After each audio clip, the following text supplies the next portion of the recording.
The story of humanity is usually told through the lens of visible revolutions. We imagine the angry crowds storming the Bastille in Paris, the ragtag militias of America defying the British crown, the desperate peasants in Russia toppling the centuries-old Romanov dynasty. History, as it is written, celebrates the passion of the people, the moment when ordinary men and women rise up against their oppressors. But what if this is only the surface layer? What if behind every dramatic upheaval there stood a silent hand, guiding, provoking, and shaping events with a precision invisible to the masses? This film invites you to step into that shadowed realm, a realm where revolutions are not merely accidents of hunger and injustice, but carefully orchestrated dramas, where the strings of history are pulled not by kings or parliaments, but by secret orders and hidden networks operating in silence, sometimes for centuries. Picture the storming of the Bastille in 1789. Thousands of Parisians surged toward the prison, fueled by hunger, rage, and desperation. Yet the details are stranger than the story allows. The Bastille contained only 7 prisoners that day.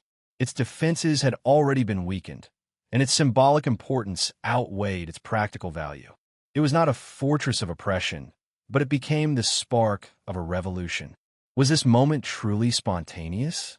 Or was it stage-managed, encouraged by lodges and secret gatherings that had long prepared the ideological ground? Now, look at the American colonies. In public memory, the American Revolution is a tale of noble farmers and merchants yearning for liberty. Yet the signatures on the Declaration of Independence reveal a striking pattern. An unusual number belonged to Freemasons, men initiated into an order steeped in secrecy, ritual, and allegory. Washington, Franklin, Hancock, men whose private meetings in candlelit lodges may have mattered as much as the battles fought in open fields. And then, the Russian Revolution of 1917. The image is one of chaos, starving workers, mutinous soldiers, factories in turmoil. Yet beneath the surface, secret funding flowed from foreign banks. Agents whispered in the shadows, and exiled revolutionaries moved like chess pieces across Europe, supported by networks that remain poorly understood to this day. Did this revolution erupt from desperation alone, or was it also the result of a carefully engineered design? We are trained to see history as linear, cause and effect, the natural consequence of oppression answered by revolt.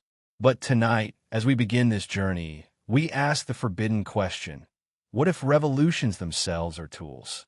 Tools wielded by groups that exist beyond the public eye, orders sworn to secrecy, societies that gather in temples, lodges, or back rooms, where symbols replace flags and oaths replace constitutions. History's surface is visible to all: the speeches, the riots, the manifestos. But just beneath lies a darker, subtler layer, a lattice of hidden connections, whispered messages, and symbolic gestures, a parallel history that mainstream textbooks prefer to leave untouched. To understand the hidden hand, we must first accept that power often disguises itself. It seldom announces its presence openly. The most effective puppet master does not stand on the stage, but remains behind the curtain, unseen, yet directing the play. From the priesthoods of ancient Egypt, guarding sacred knowledge, to the secret lodges of the Enlightenment era, where philosophy and ritual mingled, there has always been a tradition of the few guiding the many. Revolutions, when seen through this lens, take on a new character. They cease to be random eruptions of chaos and instead resemble carefully placed dominoes, falling in sequence, one after another, across the centuries. In this documentary, we will trace that sequence.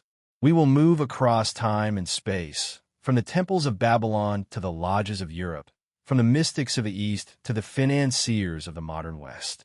Each revolution will serve as a chapter, each uprising as a clue.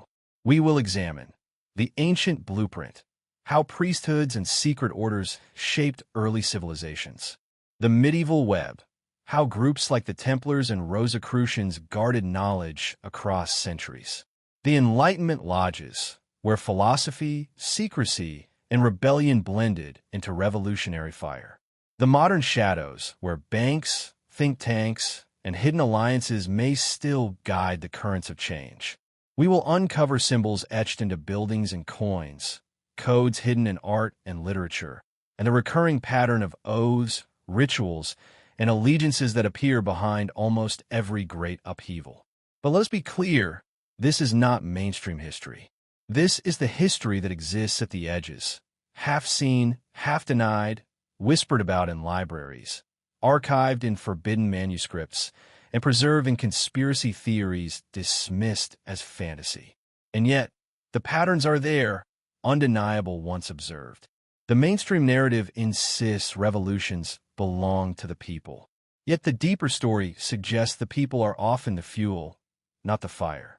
The real flame is lit elsewhere, in candlelit rooms, in secret correspondence, in networks that pass across generations. So tonight, we step into that darker narrative. We will peel back the surface of history, revealing the invisible architects who may have shaped every major revolution. Were they guardians of liberty, passing the torch of knowledge secretly through the centuries? Or were they puppet masters, manipulating humanity for their own hidden agendas? This is the journey into the hidden hand, a journey that will leave you questioning the very foundations of the revolutions you thought you knew. History, at least as it is taught in classrooms, is clean, linear, and simple. Kings rise, nations fall, revolutions erupt. Yet beneath the official story, whispers of secret orders echo across every century. These orders appear as guardians of hidden wisdom to some, but to others, they are puppeteers pulling the strings of governments and revolutions alike. To understand the hidden hand, we must first pause here, in the twilight world of secret societies, to grasp what they are, how they operate, and why their influence has long been both feared and denied. The allure of secrecy. Why do such orders exist at all? Secrecy has always held power. In ancient tribes, shamans guarded rituals from the common people. In medieval guilds, craftsmen passed down trade secrets only to initiates. In mystery schools, knowledge was restricted to the worthy few. To know something that others do not is to hold power over them. Secret orders thrive on this principle. They gather behind closed doors, shield themselves with symbols, and communicate with coded phrases. Their rituals bind members in loyalty, while their silence ensures survival. To the outside world, they seem invisible, but invisibility, paradoxically, makes them all the more present in the human imagination. The great names, Illuminati, Freemasons, Rosicrucians, when people think of secret societies, certain names immediately surface. The Illuminati, a group founded in Bavaria in 1776, allegedly dedicated to reason and enlightenment, yet accused of seeking to overthrow religion and monarchy. Though officially suppressed, their myth has only grown stronger, transforming into a symbol of shadowy global control. The Freemasons, not so much a single society as a sprawling network. Their lodges stretch across continents. Their members include kings and revolutionaries alike. Their rituals, rich in symbolism, echo ancient mysteries. Critics accuse them of manipulating politics from the shadows, while defenders insist they are merely a fraternity devoted to morality and charity. The Rosicrucians, a mystical order said to have emerged in early 17th century Europe, blending Christianity with alchemy, astrology, and esoteric wisdom.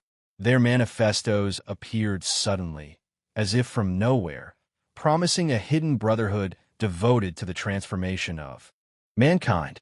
These are the famous orders, the ones whispered about in books and films. Yet they are only the surface. Countless lesser-known societies existed in parallel. Carbonari in Italy, the Golden Dawn in Britain, and numerous occult lodges scattered across Europe, Asia, and the Americas.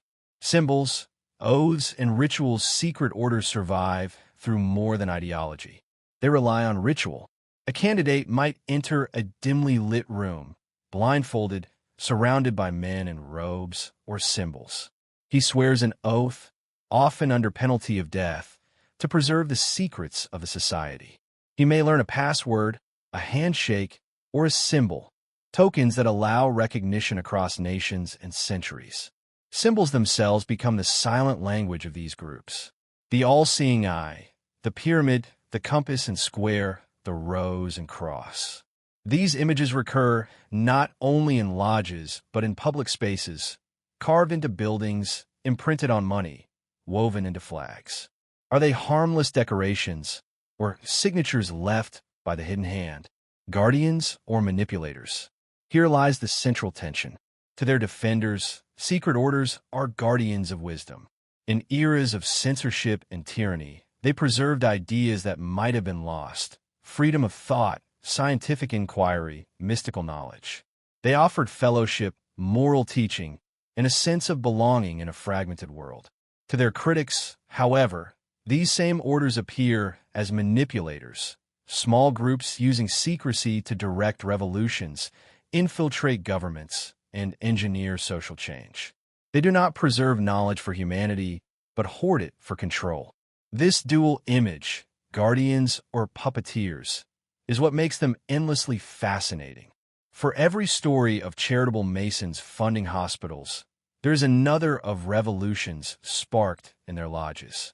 For every Rosicrucian writing of universal harmony, another whispers of hidden rulers manipulating kings. The public versus.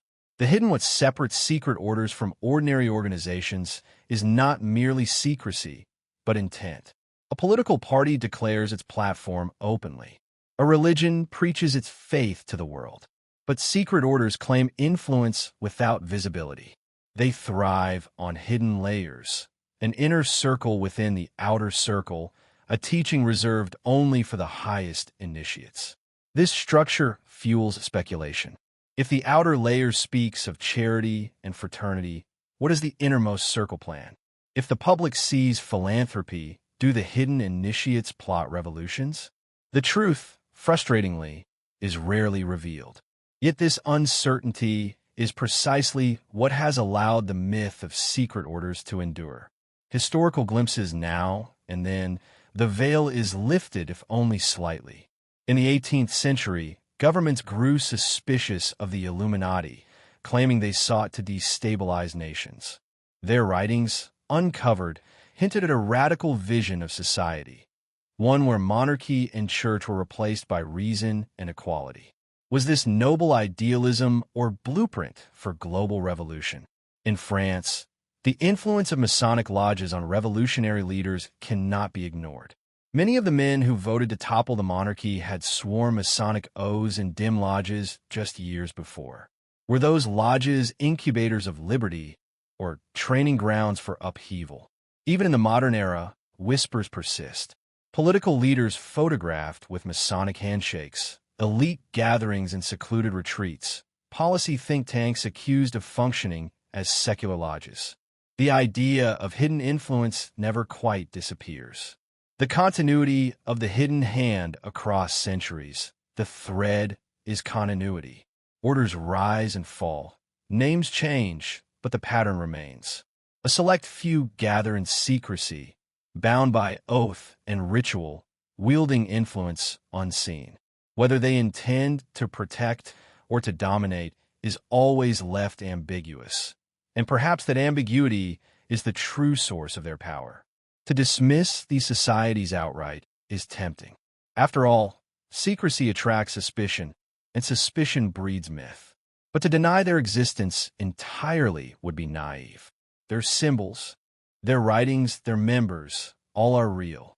The only question is, how much influence do they truly exert? Transition as we move forward in this journey. We will no longer look at secret orders in the abstract. We will watch as they step into the theater of history itself. For the revolutions of the modern age, America, France, Russia, and beyond carry the unmistakable fingerprints of these hidden networks. Are they liberators passing the torch of freedom from age to age? Or are they the hidden hand, guiding the fall of kings and the rise of empires for purposes we still do not understand? This is the tension that will haunt our exploration.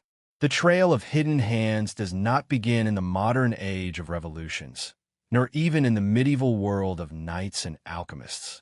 Its roots reach back to the very dawn of civilization, to the banks of the Nile and the temples of Mesopotamia.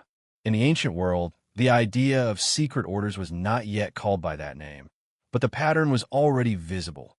Small groups of priests, magicians, and initiates holding power through the possession of hidden knowledge. What we now call secret societies may in truth be the descendants of these earliest guardians of mystery. Imagine Egypt at its height, the great pyramids rising against the desert sky. To the ordinary laborer, these monuments were wonders, inexplicable, divine. But within the sanctuaries of the temples, priests whispered of sacred geometry, of cosmic alignments, of numbers and symbols that explained the relationship between heaven and earth. This knowledge was never written openly for the masses. It was inscribed in cryptic hieroglyphs, hidden in rituals, guarded by initiations. To become a priest was not simply to serve the gods, but to join an exclusive brotherhood of the initiated. The rites of Isis, the mysteries of Osiris, the secret teachings of Thoth, all were preserved for the few, passed down in ceremonies where silence was enforced by oaths stronger than any law of the land. Babylon and Sumer were no different. The ziggurats were not only temples, but centers of astronomical and mathematical knowledge. The priesthood there held the keys to predicting eclipses, reading the stars, and calculating the cycles of time. Such knowledge gave them immense power, for to the uninitiated these abilities seemed divine. The ability to read the heavens was the ability to rule on earth. And so the priests became both servants of the gods and silent architects of empires. If the harvest failed, they alone could interpret the will of the heavens. If a king sought guidance in war, they alone could read omens in the stars. These early orders formed a template: keep knowledge restricted, control access to the mysteries, and thereby shape the course of nations. From Egypt and Babylon, this pattern spread. The Eleusinian mysteries in Greece carried it forward. To be initiated there was to undergo a profound transformation. One said, to reveal the secrets of life and death. Yet the penalty for revealing these mysteries was death itself. This was more than religion. It was a structure of secrecy that bound its initiates together across generations. And though the Greeks celebrated democracy and open debate, their most influential leaders often passed through such mystery schools, gaining insights hidden from the people they governed. The philosopher Pythagoras, often remembered for his theorem, founded a brotherhood that blended mathematics with mysticism, teaching that numbers themselves were divine. His school required loyalty, discipline, and silence. Again, the hallmarks of a secret order. Rome absorbed much of this inheritance. The cult of Mithras, popular among soldiers, offered initiations in underground chambers lit only by torches, its symbolism echoing the cosmic struggle of light and darkness. To rise through its ranks was to gain both spiritual insight and political connection, for membership often included commanders and emperors. What began as religious devotion carried within it the seeds of organized secrecy, binding men together with oaths that superseded even their loyalty to the state. What ties these ancient traditions to the revolutions of later centuries is not immediately obvious, yet the continuity is there if one looks carefully. The symbols of Egypt, the mathematics of Babylon, the allegories of Greece, fragments of these appear again in the Renaissance, in the lodges of the Masons, in the writings of alchemists and Rosicrucians.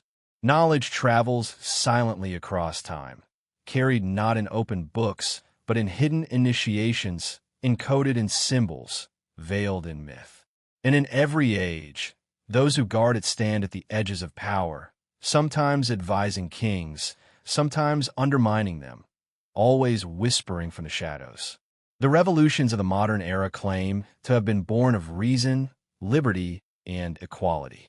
Yet many of their symbols, the all-seeing eye, the pyramid, the torch of enlightenment, are far older than the 18th century. They echo from temple walls and mystery schools, as though the revolutions were less an invention of their time and more a continuation of an ancient current. When a revolutionary raises the banner of liberty, how much of that imagery is political, and how much is drawn from the reservoir of esoteric tradition stretching back to Babylon? The very idea of hidden hands orchestrating revolutions is more plausible when we realize that secret orders are not a modern invention. They are as old as civilization itself.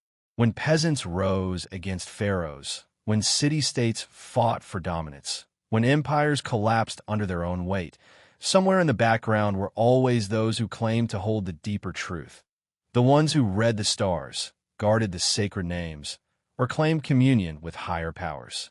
Were they protectors of divine wisdom, ensuring its survival through ages of chaos? Or were they early puppet masters, manipulating kings and commoners alike for purposes beyond the comprehension of the masses? Consider how knowledge itself often acted as a revolutionary spark. The invention of writing in Sumer allowed priests and scribes to record debts, laws, and prophecies, creating a gulf between literate elites and illiterate populations. To read and write was itself a form of initiation. Later, the ability to calculate astronomical cycles could destabilize entire belief systems. If the priest predicted an eclipse, they appeared as gods themselves. Power lay not in armies alone, but in the possession of hidden knowledge, guarded by those sworn to secrecy. When modern revolutions erupted, in America, in France, in Russia, they did so under banners of enlightenment and progress. But enlightenment had always been the promise of secret societies, stretching back to the temples of Egypt, where light symbolized divine knowledge hidden from the profane. The continuity is undeniable. What was once spoken in hieroglyphs and whispered in ziggurats became allegories in Masonic rituals and manifestos of hidden brotherhoods. The revolutions, then, can be seen not merely as political, but as esoteric inheritances, the latest expressions of an ancient struggle over who controls knowledge and who remains in the dark. The mainstream historian may shrug at such connections, calling them coincidences or symbolic borrowings. But to those attuned to the secret currents of history, the parallels are too precise to ignore. The same motifs resurface across thousands of years, the same insistence on secrecy, the same oaths, the same division between initiates and outsiders. If revolutions are storms, then secret orders are the keepers of the lightning, deciding when and where it will strike, ensuring that each upheaval serves a purpose only they fully understand. And so, when we speak of the hidden hand, we are not conjuring a modern fantasy. We are pointing toward a lineage that extends back to the first civilizations. Egypt's high priests, Babylon's stargazers, Greece's initiates, Rome's cultic brotherhoods, all laid the groundwork for what would later become the Masons, the Illuminati, the Rosicrucians. The revolutions of our modern world did not emerge from nothing. They are chapters in a story that began long before, written in the secret script of the initiated, a story that has guided the fate of nations from the shadows since the dawn of recorded time.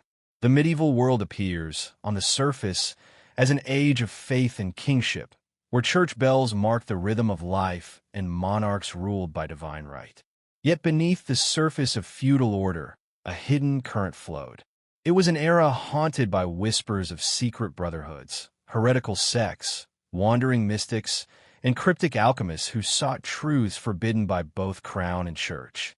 In this shadowed world, some of the most mysterious orders of history emerged. Keepers of knowledge, seekers of power, and perhaps, as some claim, the architects of revolutions that would not fully bloom until centuries later. Consider the Knights Templar, that strange brotherhood of warrior monks.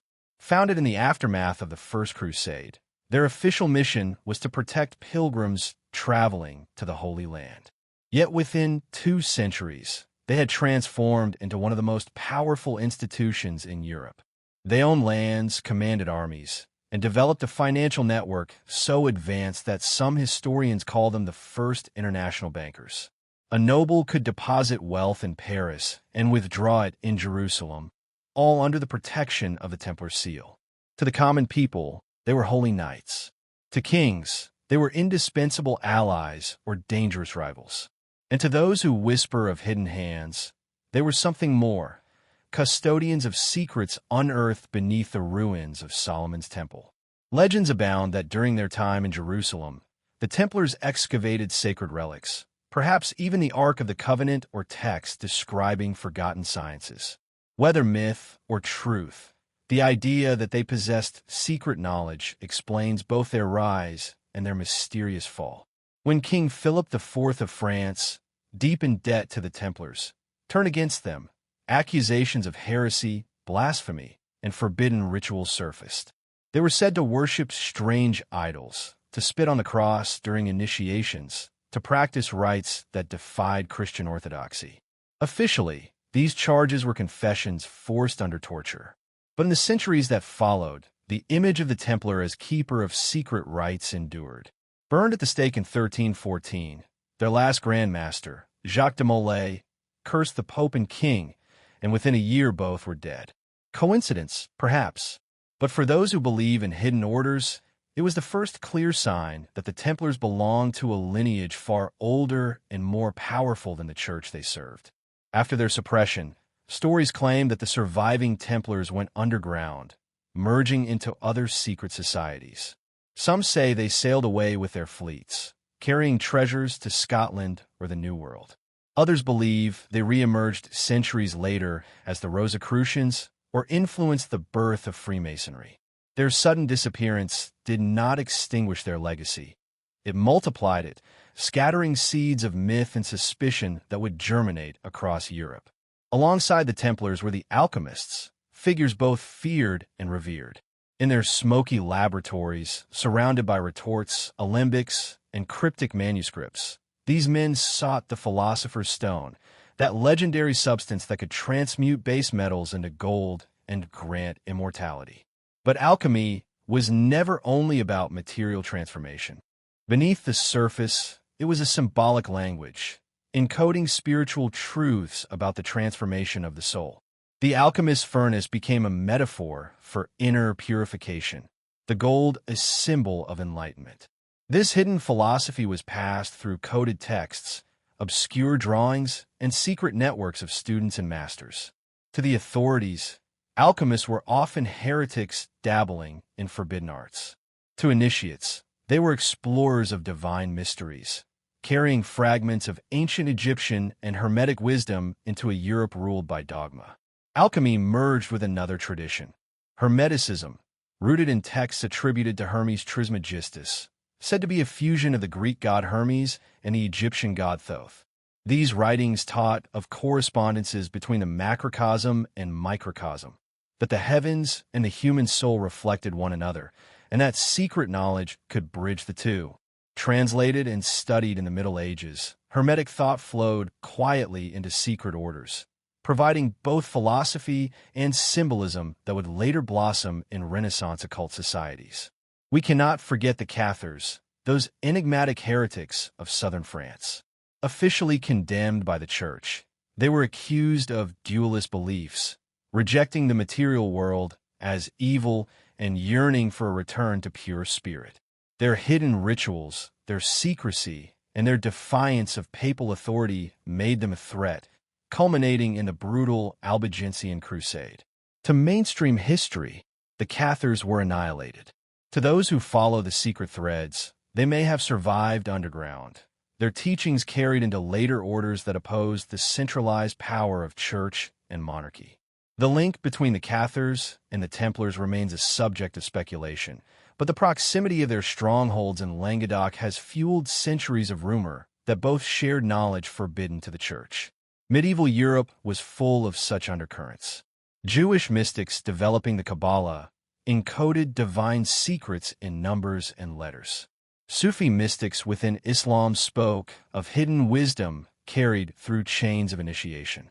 Gnostic fragments survived in hidden manuscripts, speaking of inner light and cosmic struggle. Across the continent, networks of secrecy preserved teachings that challenged orthodoxy. Sometimes they clashed with the authorities, sometimes they hid within tolerated guilds and fraternities, but always they operated on the margins of power. What makes these medieval secret orders so significant to our journey is not merely their existence, but their continuity. The Templars may have been destroyed, yet their myths lived on, fueling movements centuries later. The alchemists may have been dismissed as dreamers, yet their symbols became cornerstones of Rosicrucian and Masonic thought. The Cathars may have been crushed, yet whispers of their teachings influenced esoteric Christianity. Every time the church or crown sought to stamp out these movements, the knowledge seemed to slip through the cracks, resurfacing in new forms, adapted to new generations. When revolutions erupted in the modern world, their leaders often drew upon symbols, philosophies, and myths that originated in this medieval web. The use of the square and compass, the fascination with sacred geometry, the allegories of light and darkness, all trace back to the initiatory traditions of alchemists, mystics, and knights. The very notion that secret brotherhoods could band together in pursuit of a higher truth, even against worldly powers, is a legacy of these medieval orders. The mainstream historian may insist that revolutions emerge from hunger, inequality, and political ambition. All of this is true, yet alongside the visible causes, one must consider the invisible inheritance. When a revolutionary lodge in 18th century Paris invoked ancient mysteries in its rituals, it was tapping into a current that began in the temples of Egypt, passed through the vaults of the Templars, was preserved by alchemists and mystics, and re-emerged in the form of modern secret societies. The medieval web was the bridge, carrying ancient wisdom into the age of revolution. And so, in the story of the hidden hand, the Middle Ages are not a dark interruption between antiquity and modernity. They are the crucible in which the secret orders were refined, strengthened, and prepared. Their symbols, their secrecy, and their survival against persecution all laid the foundation for what was to come. For when the storm of revolutions broke across Europe and the New World, the fingerprints of the medieval orders were everywhere, silent, invisible, but unmistakable to those who know where to look. By the dawn of the Enlightenment, Europe stood on the edge of transformation. The Middle Ages, with its castles, crusades, and cloistered orders, had given way to a new intellectual awakening. Printing presses spread ideas faster than kings could silence them. Universities flourished, scholars challenged orthodoxy, and the great voyages of discovery shattered the old maps of the world. Yet beneath this surface of light and progress, the pattern of secrecy endured. The medieval orders had not vanished. They had changed form. Their symbols and philosophies re-emerged, carefully woven into the fabric of new societies that promised knowledge, freedom, and reason, but often guarded those ideals behind locked doors. The Enlightenment is remembered as the age of rational thought, where superstition gave way to science and tyranny was challenged by philosophy. Yet many of its most influential figures lived double lives. By day, they wrote treatises on liberty. By night, they gathered in hidden lodges, performing rituals older than Christianity, invoking symbols borrowed from the ancient world. These gatherings were not random. They were structured, hierarchical, and cloaked in secrecy. To outsiders, they appeared as harmless fraternities. To insiders, they were schools of revolution, preparing the ideological ground for a new world. Freemasonry, which rose to prominence in the 17th and 18th centuries, became the most visible of these societies. Its origins remain disputed. Some say it evolved from medieval stonemasons' guilds, others that it inherited the legacy of the Templars or even more ancient orders. Whatever its beginnings, by the Enlightenment, it had become a network of lodges stretching across Europe and the American colonies. Within their walls, members swore oaths of loyalty, studied allegories of light overcoming darkness, and practiced rituals that symbolized personal and societal transformation. The ideals of liberty, equality, and fraternity, later immortalized in the French Revolution, were already whispered in Masonic lodges decades before. The symbolism was striking, the square and compass teaching moral discipline, the eye watching from above, the Temple of Solomon as metaphor for rebuilding society itself. To the initiated, these were not mere symbols. They were blueprints. A man who joined a lodge entered into a brotherhood that transcended national boundaries, connecting him with allies in other cities and other lands. Within this network, ideas traveled faster than any edict or decree. The Rosicrucians also played their part in this unfolding drama. Their mysterious manifestos appeared in early 17th century Germany, declaring the existence of a hidden brotherhood dedicated to spiritual enlightenment and universal reform. The text promised a transformation of mankind, guided by secret knowledge blending science, mysticism, and Christian esotericism. Though some claimed the Rosicrucians were merely a literary invention, the movement inspired countless thinkers, alchemists, and philosophers. Secret societies claiming Rosicrucian descent proliferated, influencing the atmosphere of the Enlightenment. Whether or not the original brotherhood ever physically existed, the idea of a hidden order devoted to guiding humanity shaped the imagination of Europe. It was within this climate of secrecy and symbolism that revolutionary ideas flourished. Pamphlets denouncing monarchy circulated alongside coded manuscripts filled with hermetic allegories. Salons and coffee houses provided public debate, but the true engine of change was often hidden in lodges and secret gatherings. In these spaces, men could speak freely, shielded from censors and spies, bound together by ritual oaths that ensured loyalty. When revolutions later erupted, many of the leaders had already formed their ideas, alliances, and convictions within these clandestine halls. To understand how profoundly the Enlightenment was shaped by secret orders, one must look at the overlap between philosophy and ritual.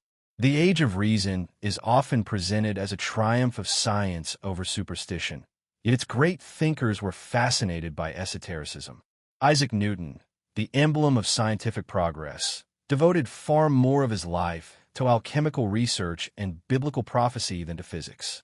Voltaire, champion of free thought, maintained friendships with Masons and Rosicrucians. Benjamin Franklin, printer, diplomat, and revolutionary, was a prominent Freemason who attended lodges in London and Paris. These men were not merely scientists and statesmen. They were initiates, navigating both the visible and invisible worlds of their time. The secrecy of these orders was not only protection against persecution, it was also a tool of power. In an age where monarchs claimed divine authority and the church sought to suppress heresy, secret societies provided safe havens for dissent. But secrecy also created exclusivity. To be initiated was to gain access to ideas and alliances unavailable to the common man. It created an elite within an elite, a hidden layer of influence beneath the visible structure of society. And as the ideals of revolution spread, so too did the suspicion that these orders were not merely discussing philosophy, but actively preparing to reshape the world. The Enlightenment also saw the birth of the Illuminati in 1776, a society founded in Bavaria by Adam Weishaupt. Unlike the more symbolic Masonry, the Illuminati declared openly, at least within their closed circle, that their mission was to oppose superstition, abolish monarchy, and establish a society based on reason. To their enemies, they were dangerous radicals plotting to overthrow governments. To their defenders, they were visionaries ahead of their time. Though the Bavarian government outlawed them within a decade, rumors of their survival spread quickly.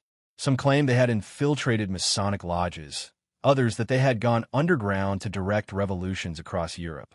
Whether truth or myth, the Illuminati became the embodiment of the idea that secret orders were not merely debating change but orchestrating it. By the mid-18th century, the pattern was set. Publicly, Enlightenment thinkers published treatises, staged debates, and corresponded across borders. Privately, they gathered in lodges and secret circles, performing rituals that traced back to ancient mysteries, binding themselves in networks that reached across nations. When the first sparks of revolution caught fire, in the American colonies, in France, in the uprisings that shook Europe, the groundwork had already been laid in these hidden spaces. The rhetoric of liberty was born in public, but the discipline, strategy, and networks that sustained revolution were often forged in private.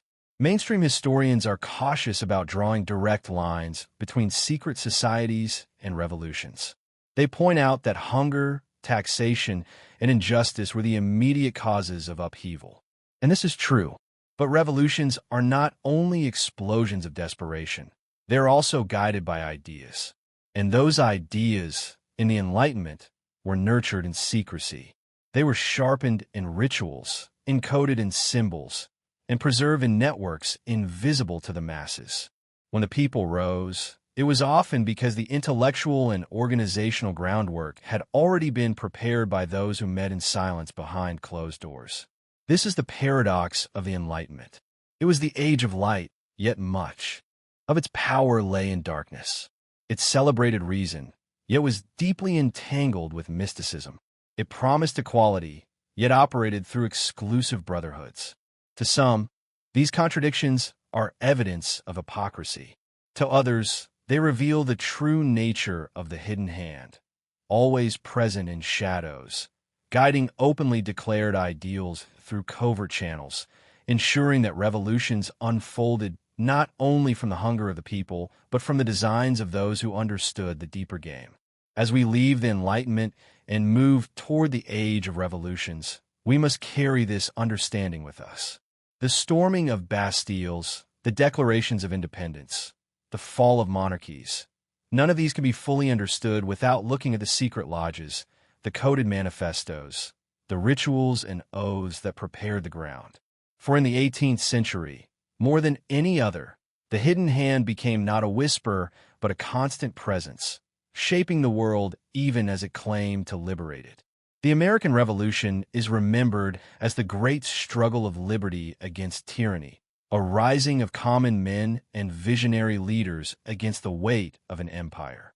It is told as the story of farmers who took up muskets, of patriots who drafted declarations, of generals who defied kings.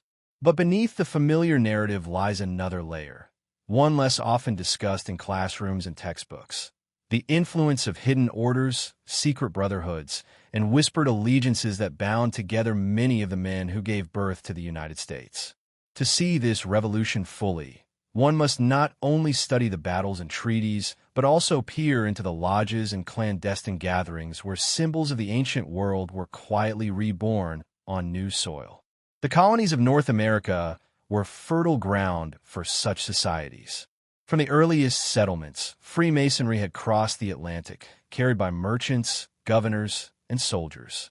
By the mid-18th century, lodges could be found in Boston, Philadelphia, New York, and Charleston.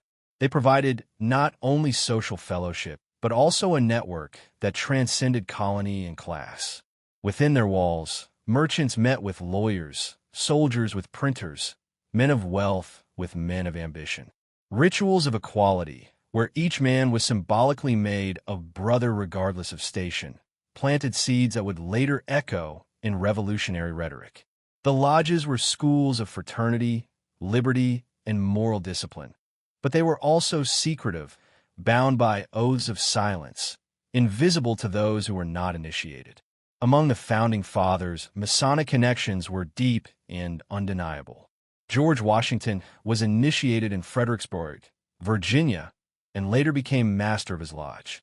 Benjamin Franklin not only joined Masonry, but became Grand Master of the Lodge of the Nine Sisters in Paris, where he mingled with European intellectuals and revolutionaries. John Hancock, Paul Revere, James Otis, and many others bore the same affiliation. To claim that Masonry caused the revolution would be simplistic, but to deny that its ideals and networks shaped the movement would be blindness. The square and compass may not have fired muskets, but they provided a shared language and fraternity for many of the men who did. Consider the symbolism of the revolution itself. The Great Seal of the United States, adopted in 1782, bears the unfinished pyramid with the all-seeing eye above it, a motif that seems lifted directly from Masonic allegory. The Latin phrases annuit coeptis and novis ordo seclorum. His favor our undertakings, and a new order of the ages, speak not only of political independence, but of an almost mystical rebirth. The dollar bill, emblazoned with these symbols, carries within it traces of a philosophy older than the Republic itself. Mainstream historians may dismiss these as aesthetic borrowings, but to initiates familiar with the allegories of Masonry and Rosicrucianism, they speak a deeper language. The revolution was not only political, it was esoteric, a declaration not only of independence from Britain, but of participation in an ancient current of hidden knowledge. Benjamin Franklin stands as one of the clearest bridges between the Enlightenment and the Revolution, and between the visible and invisible currents of his age. A printer, scientist, diplomat, and statesman, Franklin was also steeped in Masonic and Rosicrucian circles. In Paris, he was welcomed into secret societies that mingled philosophy with politics, and his lodge became a hub of revolutionary thought. Franklin's friendships with European Freemasons gave him diplomatic access and alliances that proved crucial for securing French support in the war against Britain. Here the practical and the esoteric merged. Ritual brotherhood translated into military aid, philosophy into political reality. George Washington, often remembered as austere and pragmatic, also carried the marks of initiation. His correspondence reveals a man who valued the fraternity and symbolism of Masonry. At his inauguration as the first president of the United States, Washington is said to have worn a Masonic apron gifted from France, embroidered with symbols of the craft. This blending of political ceremony with secret order ritual suggests that the revolution was not only won on battlefields, but sanctified in symbolic acts that tied the new republic to the currents of hidden tradition.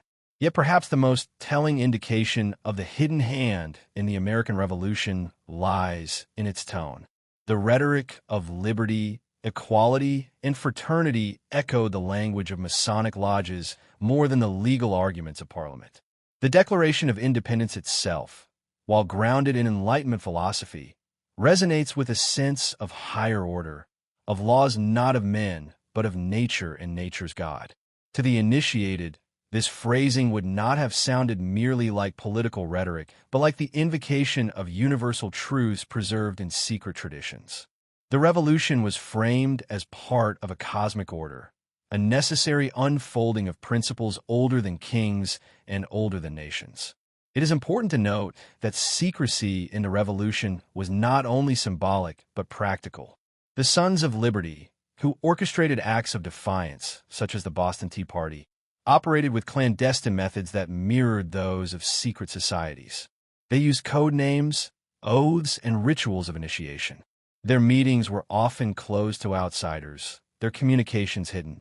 Some of their leaders overlapped with Masonic membership, blurring the line between political activism and esoteric fraternity.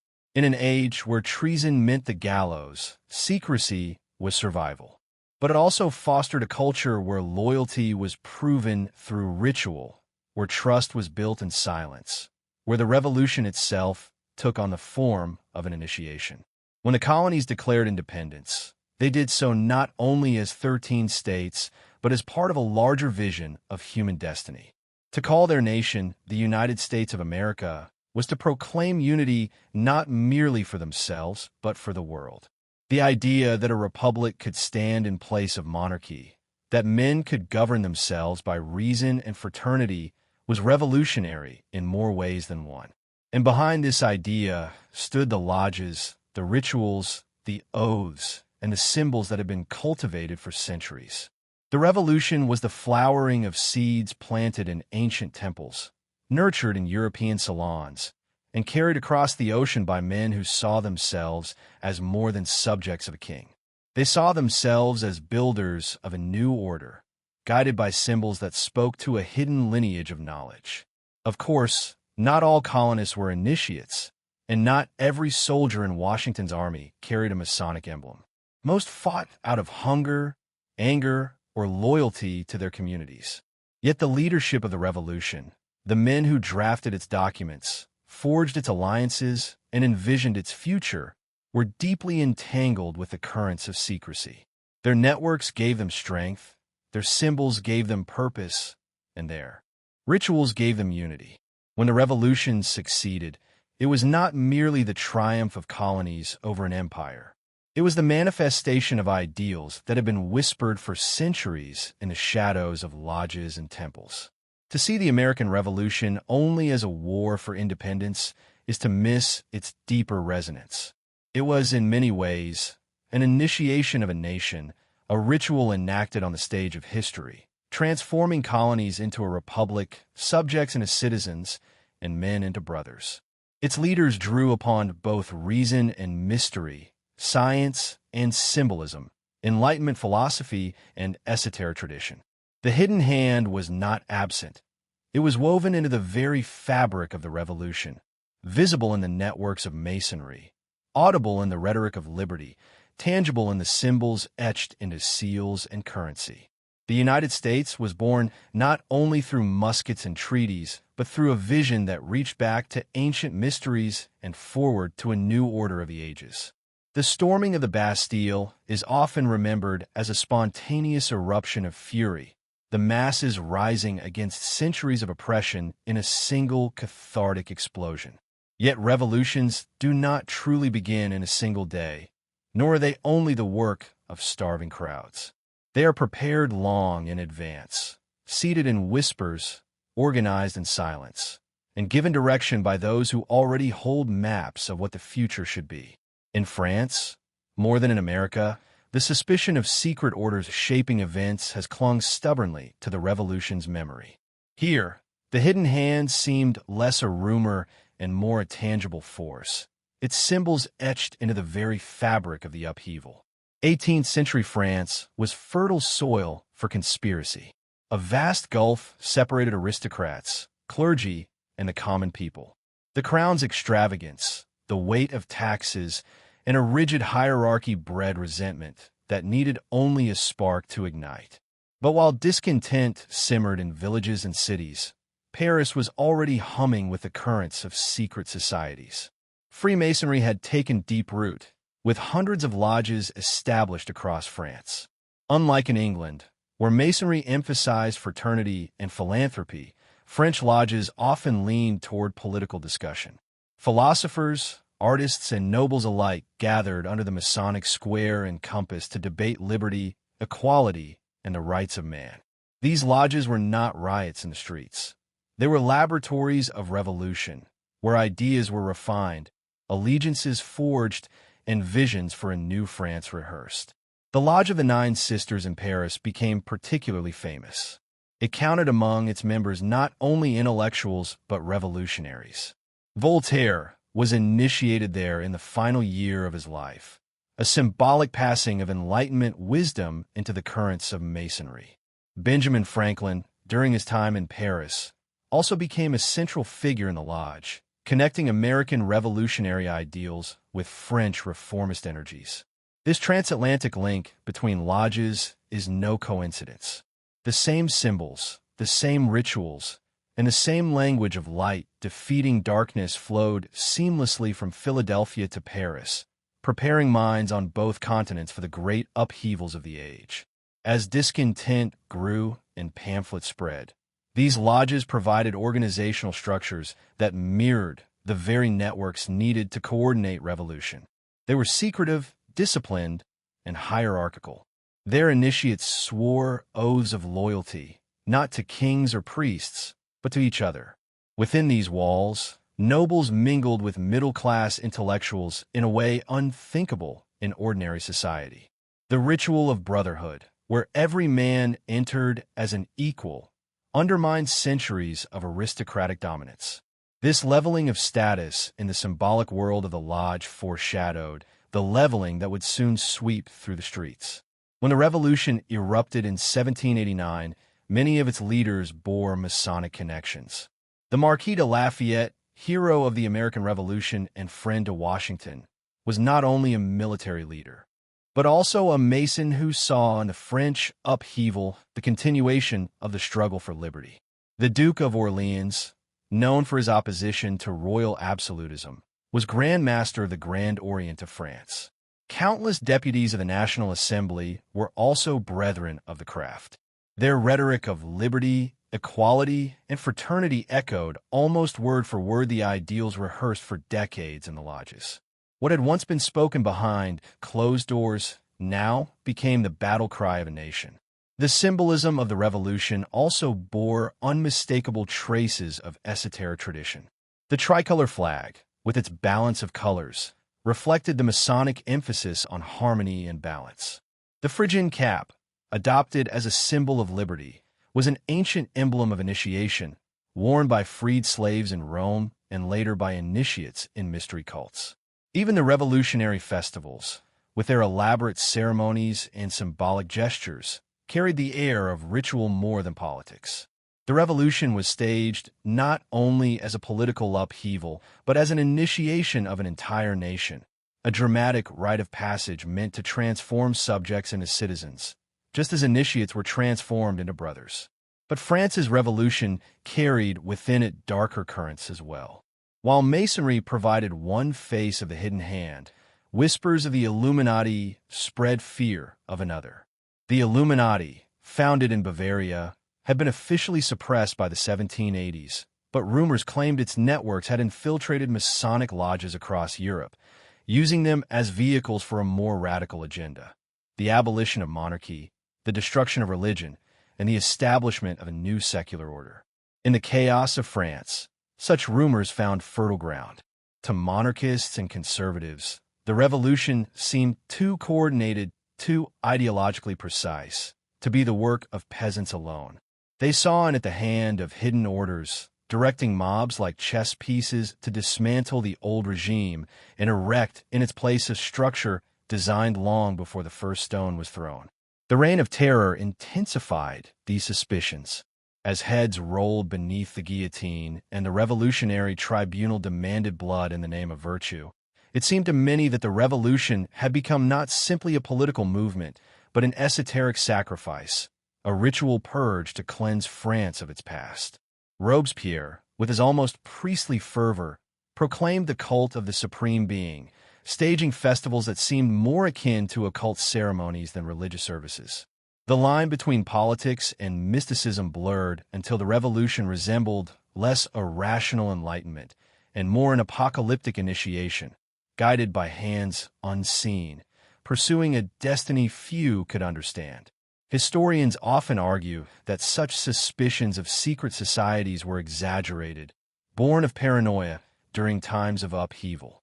And certainly, not every revolutionary was a Mason, nor every Mason a revolutionary. Hunger, injustice, and anger fueled the revolution as much as any symbol. Yet the undeniable presence of secret orders, the alignment of their ideals with revolutionary rhetoric, and the prominence of their members among revolutionary leaders cannot be dismissed. Whether or not the Illuminati directed events, whether or not lodges plotted insurrection in detail, the fact remains that the revolution unfolded along the very lines long rehearsed in secret halls. The overthrow of hierarchy, the establishment of equality, the rebirth of a nation through ritualized struggle. Even Napoleon, who rose from the revolution's chaos to crown himself emperor, carried Masonic ties. Many of his generals were initiates, and the empire's symbols echoed ancient and esoteric traditions. To some, Napoleon represented the betrayal of revolutionary ideals, to others their ultimate fulfillment. But in either case, the revolution had already revealed the hand behind the curtain. Secret societies had shaped the soil from which modern France would grow, and their influence would not disappear with the fall of the monarchy. What makes the French Revolution so striking in the narrative of the hidden hand is how visible its esoteric dimensions became. In America, the influence of Masonry was subtle, woven into symbols and networks behind the scenes. In France, it seemed to burst into daylight. Festivals resembled initiations. Leaders invoked supreme beings and cosmic destinies, and enemies of the revolution accused it openly of being the work of secret orders. The revolution became both a political earthquake and a theater of esoteric drama, where ancient symbols were repurposed for modern change. When we look back, it is easy to see the revolution as the people against the crown, but beneath that visible battle, Another struggle was unfolding, a battle of symbols, lodges, and brotherhoods. Whether guiding events consciously or simply providing the language and networks that made them possible, the secret orders were there. Their influence was etched into the very DNA of the revolution, shaping not only the fall of monarchy, but the rise of a new world that claimed liberty and equality as its sacred law. The revolution was not only France's upheaval. It was the initiation of modern Europe, conducted under the gaze of a hidden hand that had prepared the ritual for centuries. The Russian Revolution of 1917 is often presented as an inevitable eruption, the clash of a starving people against the decayed remains of an empire. It was a moment when centuries of czarist rule crumbled, when the mighty Romanovs were swept away by the tide of history, when Lenin and the Bolsheviks seized the stage to proclaim a new world order of workers and peasants. But like all revolutions, this one did not emerge from chaos alone. Behind the slogans and the barricades, behind the hunger and the anger, lay currents of secrecy, networks of brotherhoods, and a hidden hand guiding events in ways the history books rarely linger upon. Russia in the late 19th century was a land of contradictions. Its peasants lived in crushing poverty, bound to the land by traditions that felt medieval even as railways and factories crept across the empire. Intellectuals devoured the works of Marx and Nietzsche, dreaming of liberation and destruction in equal measure. The aristocracy glittered in palaces, but beneath the chandeliers spread an unease that their days were numbered. Into this cauldron of tension came not only political movements, but secret orders, blending Russian mysticism, European revolutionary philosophy, and occult traditions that had drifted eastward for centuries. Freemasonry, though banned at various times in Russia, had found its way into the highest levels of society. From the late 18th century onward, lodges had operated in St. Petersburg, Moscow, and other cities, often under the patronage of nobles and military officers. The Russian variant of Masonry was different from its Western cousins. It fused Masonic symbolism with mystical Orthodox traditions and a fascination for esoteric philosophies. Some lodges focused on moral improvement, others on political reform. Still others whispered of revolution, a becoming transformation of Russian society that would sweep away the old order in a blaze of both spiritual and social renewal.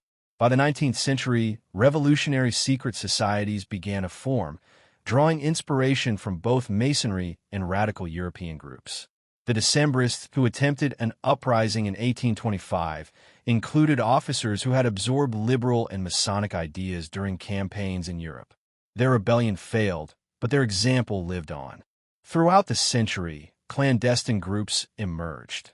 Narodnaya Volya, the People's Will, which assassinated Tsar Alexander II. Intellectual circles that blended Marxism with occultism, and underground cells that spoke in code, held rituals of initiation, and demanded oaths of secrecy from their members. The Russian mystic tradition added another layer. Rasputin, the so-called mad monk who whispered in the ear of the last Tsar and Tsarina, may not have belonged to a formal order, but his life reflected the darker side of hidden influence. His presence at court symbolized the belief that unseen forces, whether mystical, divine, or demonic, could guide the fate of empires. To many Russians, the revolution that swept away the monarchy did not come only from factories and breadlines. It came also from this invisible world of mystics, radicals, and secret orders that had long been undermining the pillars of Tsarist power. When the revolution finally erupted in 1917, the Bolsheviks presented themselves as scientific materialists, devoted to reason, Marxist doctrine, and the hard realities of class struggle. They mocked religion and scoffed at mysticism. Yet their movement, too, bore the traces of secrecy. Lenin spent years in exile, moving through networks of underground cells that operated with almost Masonic discipline. Meetings were clandestine, initiates were carefully vetted, and loyalty was enforced with the same intensity one finds in esoteric brotherhoods.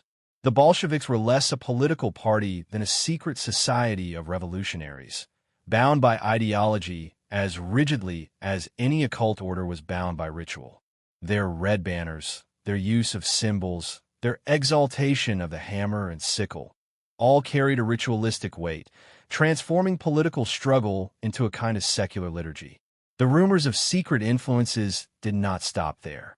Some claimed that foreign societies, particularly German and even Western Masonic lodges, had aided Lenin's return to Russia in 1917, ensuring he would destabilize the empire in the midst of war. Others whispered that the Bolsheviks were instruments of hidden financiers in Europe, connected through occult and secret networks that span continents.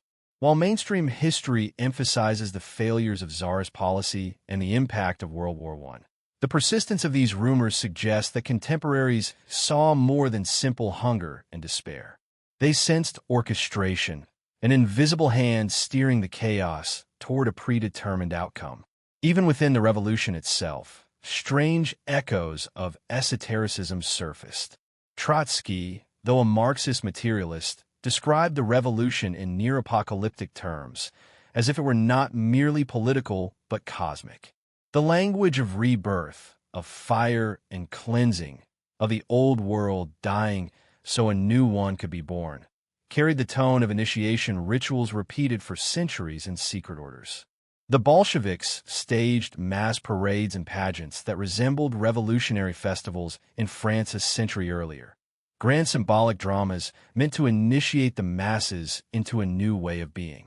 Statues, banners, and rituals of collective chanting replaced churches, icons, and prayers. The revolution was not only about economics, it was about transforming consciousness itself. This blending of political upheaval with esoteric undertones led some to see the Russian Revolution as part of the same ancient current that had run through Egypt, Greece, and France. Where the mysteries had once promised transformation of the initiate, now the revolution promised transformation of the nation. Where once oaths had bound brothers in lodges, now ideology bound comrades in party cells. The continuity lay not in the details of doctrine, but in the pattern: secrecy, initiation, transformation, and the pursuit of a new order to replace the old. The aftermath of the revolution further deepened the sense of hidden hands at work.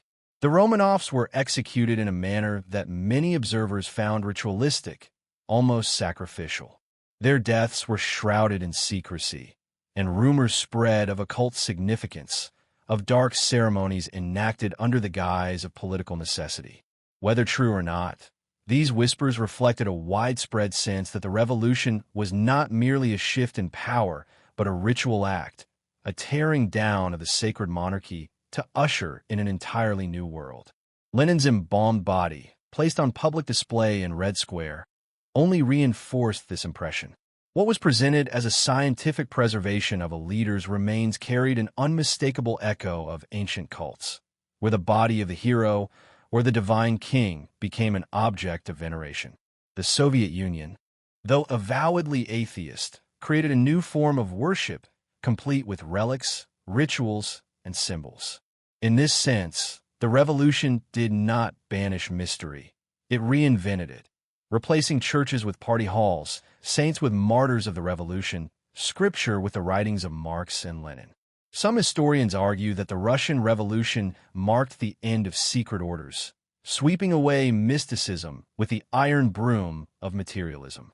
But others suggest the opposite, that it represented the most complete triumph of the hidden hand. For what is more powerful than to convince millions of people that they are acting freely, while guiding them invisibly with symbols, rituals, and networks inherited from centuries of esoteric tradition? The revolution in Russia did not erase the pattern. It perfected it, embedding secrecy and symbolism into the very fabric of the new state. When we look back at 1917, we see not only the fall of monarchy, but the culmination of a struggle that had run underground for centuries.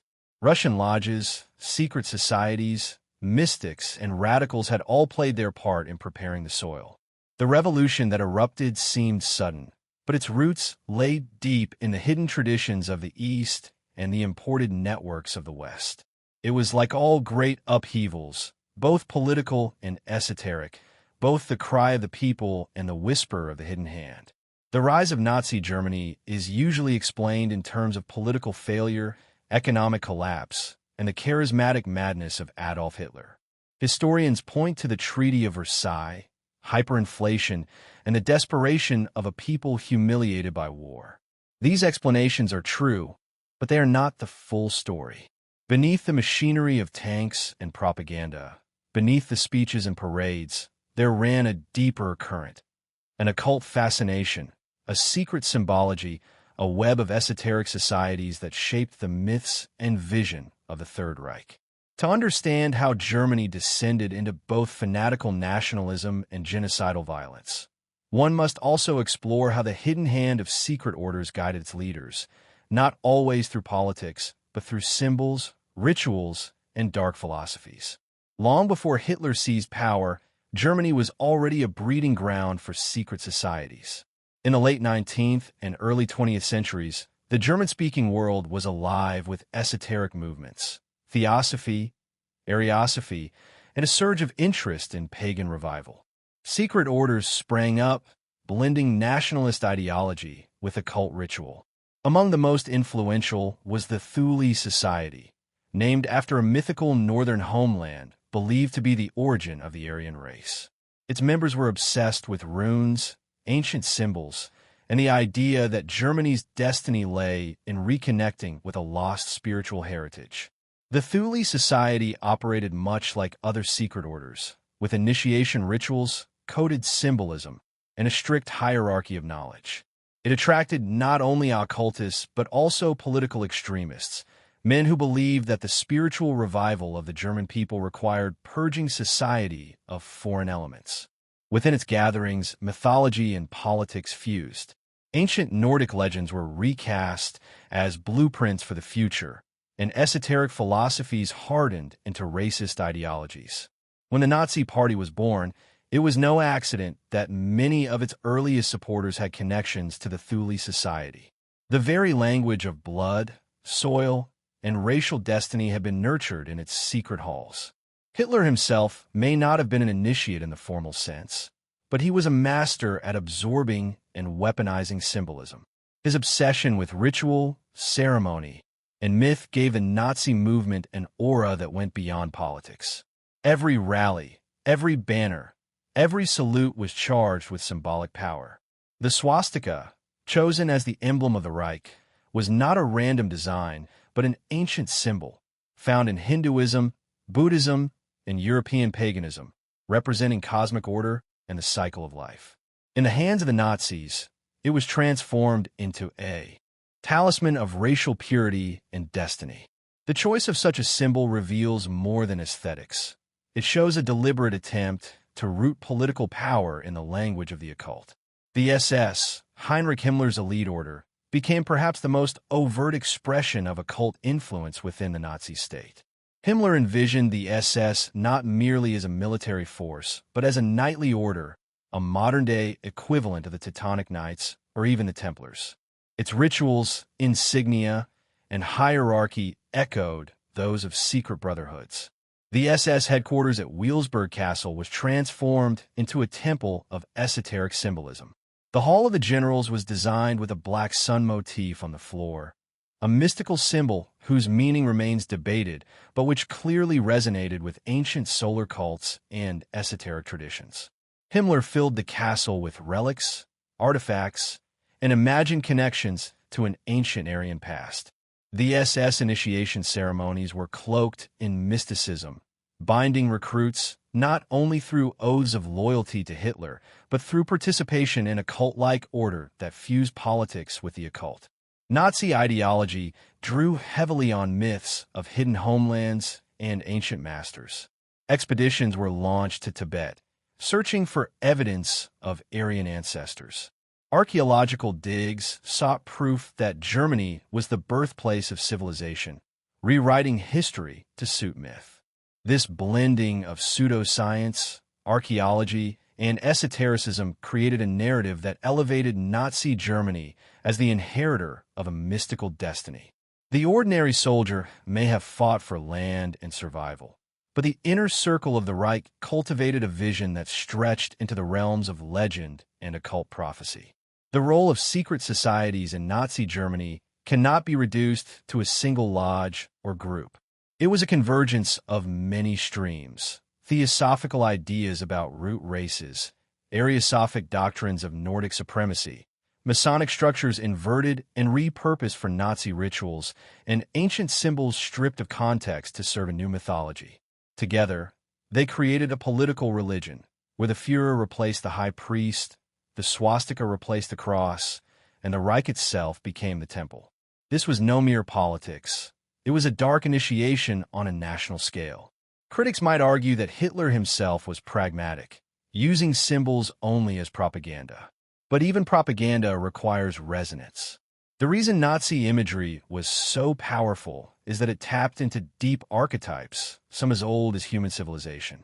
The torchlit rallies at Nuremberg, with their precise choreography and massive banners, resembled nothing so much as occult ceremonies magnified to a national scale. They created collective ecstasy, binding individuals into a single organism, a ritual transformation of the crowd into a unified will.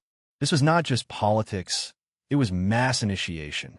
What is chilling is how effectively the Nazi regime turned these esoteric traditions toward destruction. Secret orders throughout history often sought enlightenment, transformation, or the pursuit of hidden truth. In the Reich, the same patterns of secrecy, ritual, and symbolism were harnessed for domination and genocide. The hidden hand here was not guiding revolutions toward liberty or equality, as in America or France, but toward a nightmarish vision of racial purity and conquest. Yet the pattern remained: secret orders influencing the course of history, their rituals and symbols shaping the destiny of millions. After the war, whispers continued about Nazi involvement in even darker occult practices. Some claimed the Reich had pursued contact with otherworldly forces, conducting rituals to summon powers beyond human comprehension. Stories of occult experiments, hidden archives, and mystical weapons circulated, blurring the line between history and legend. While much of this remains speculative, it reflects a truth about the Nazi regime. It was steeped in secrecy, driven by myth, and obsessed with the unseen.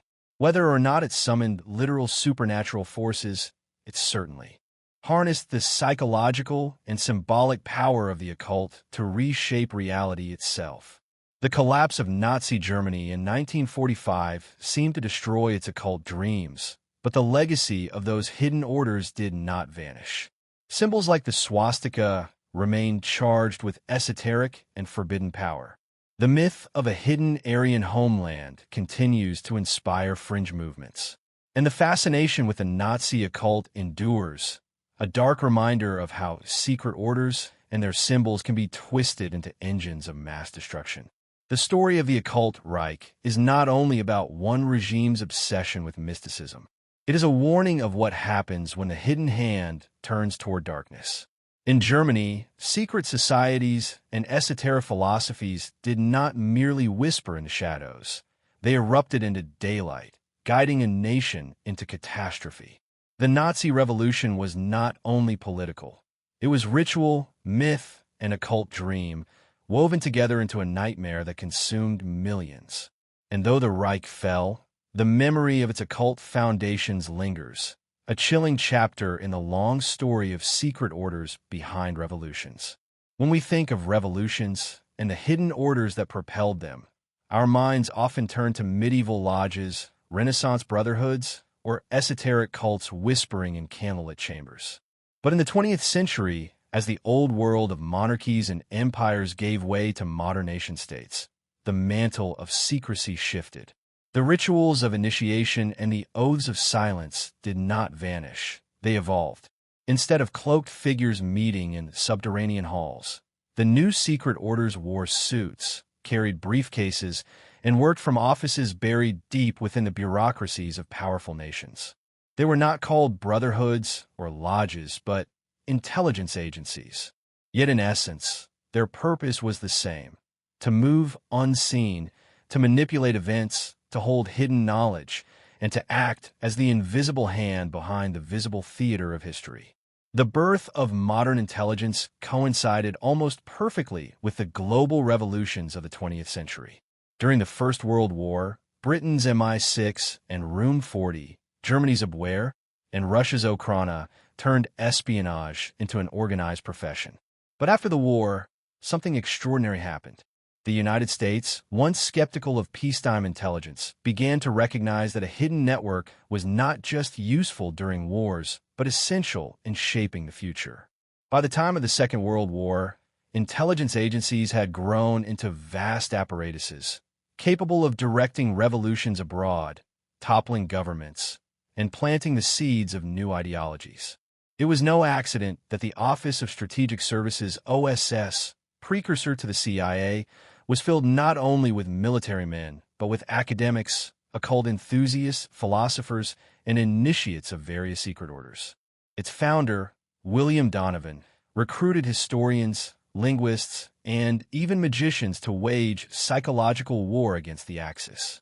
The boundary between intelligence and esoteric ritual blurred as propaganda techniques drew upon ancient methods of persuasion, ritualized messaging, and archetypal imagery. In these circles, secrecy was not merely practical, it was sacral. Members were inducted into a culture where hidden knowledge defined their power. The Cold War cemented the transformation of intelligence agencies into modern secret orders. The CIA, the KGB, MI6, Mossad, and others operated across the globe, shaping revolutions not only with guns and money but with shadows.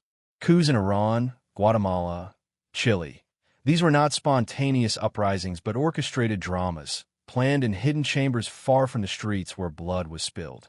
The agencies acted as alchemists of power, transmuting discontent into revolution, feeding flames when it suited their purpose, extinguishing them when it did not. What makes intelligence agencies resemble the ancient secret orders is not only their secrecy, but their worldview.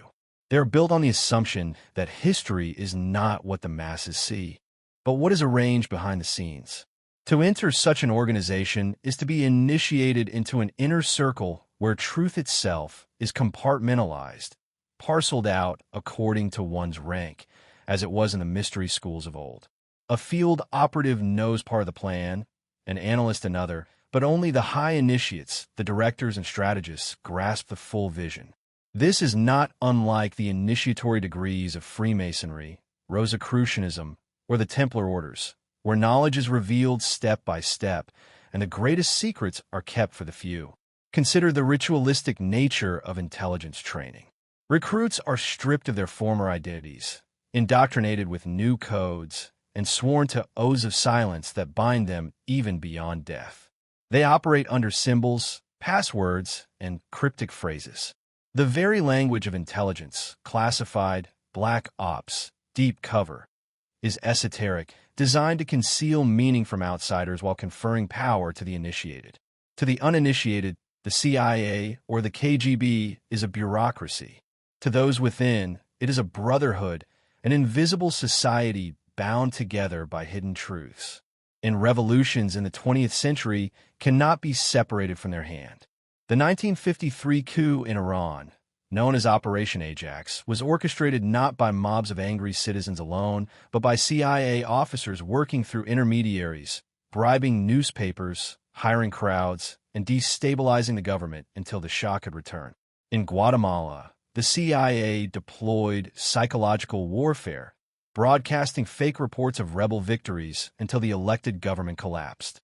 These were not chaotic uprisings, but carefully choreographed rituals of transformation, revolutions conducted like stage plays, with the intelligence agencies as the hidden directors. The Soviet Union's KGB was no less adept at this secret craft. They infiltrated liberation movements in Africa, Latin America, and Asia, supplying arms and ideology to guerrilla fighters while maintaining the illusion of spontaneous revolution. For them, revolutions were tools, weapons in the great chessboard of the Cold War.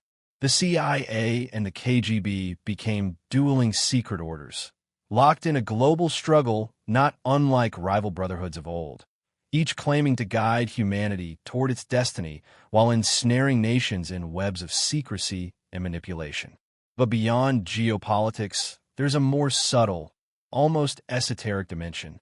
Intelligence agencies did not merely topple governments. They shaped perception itself.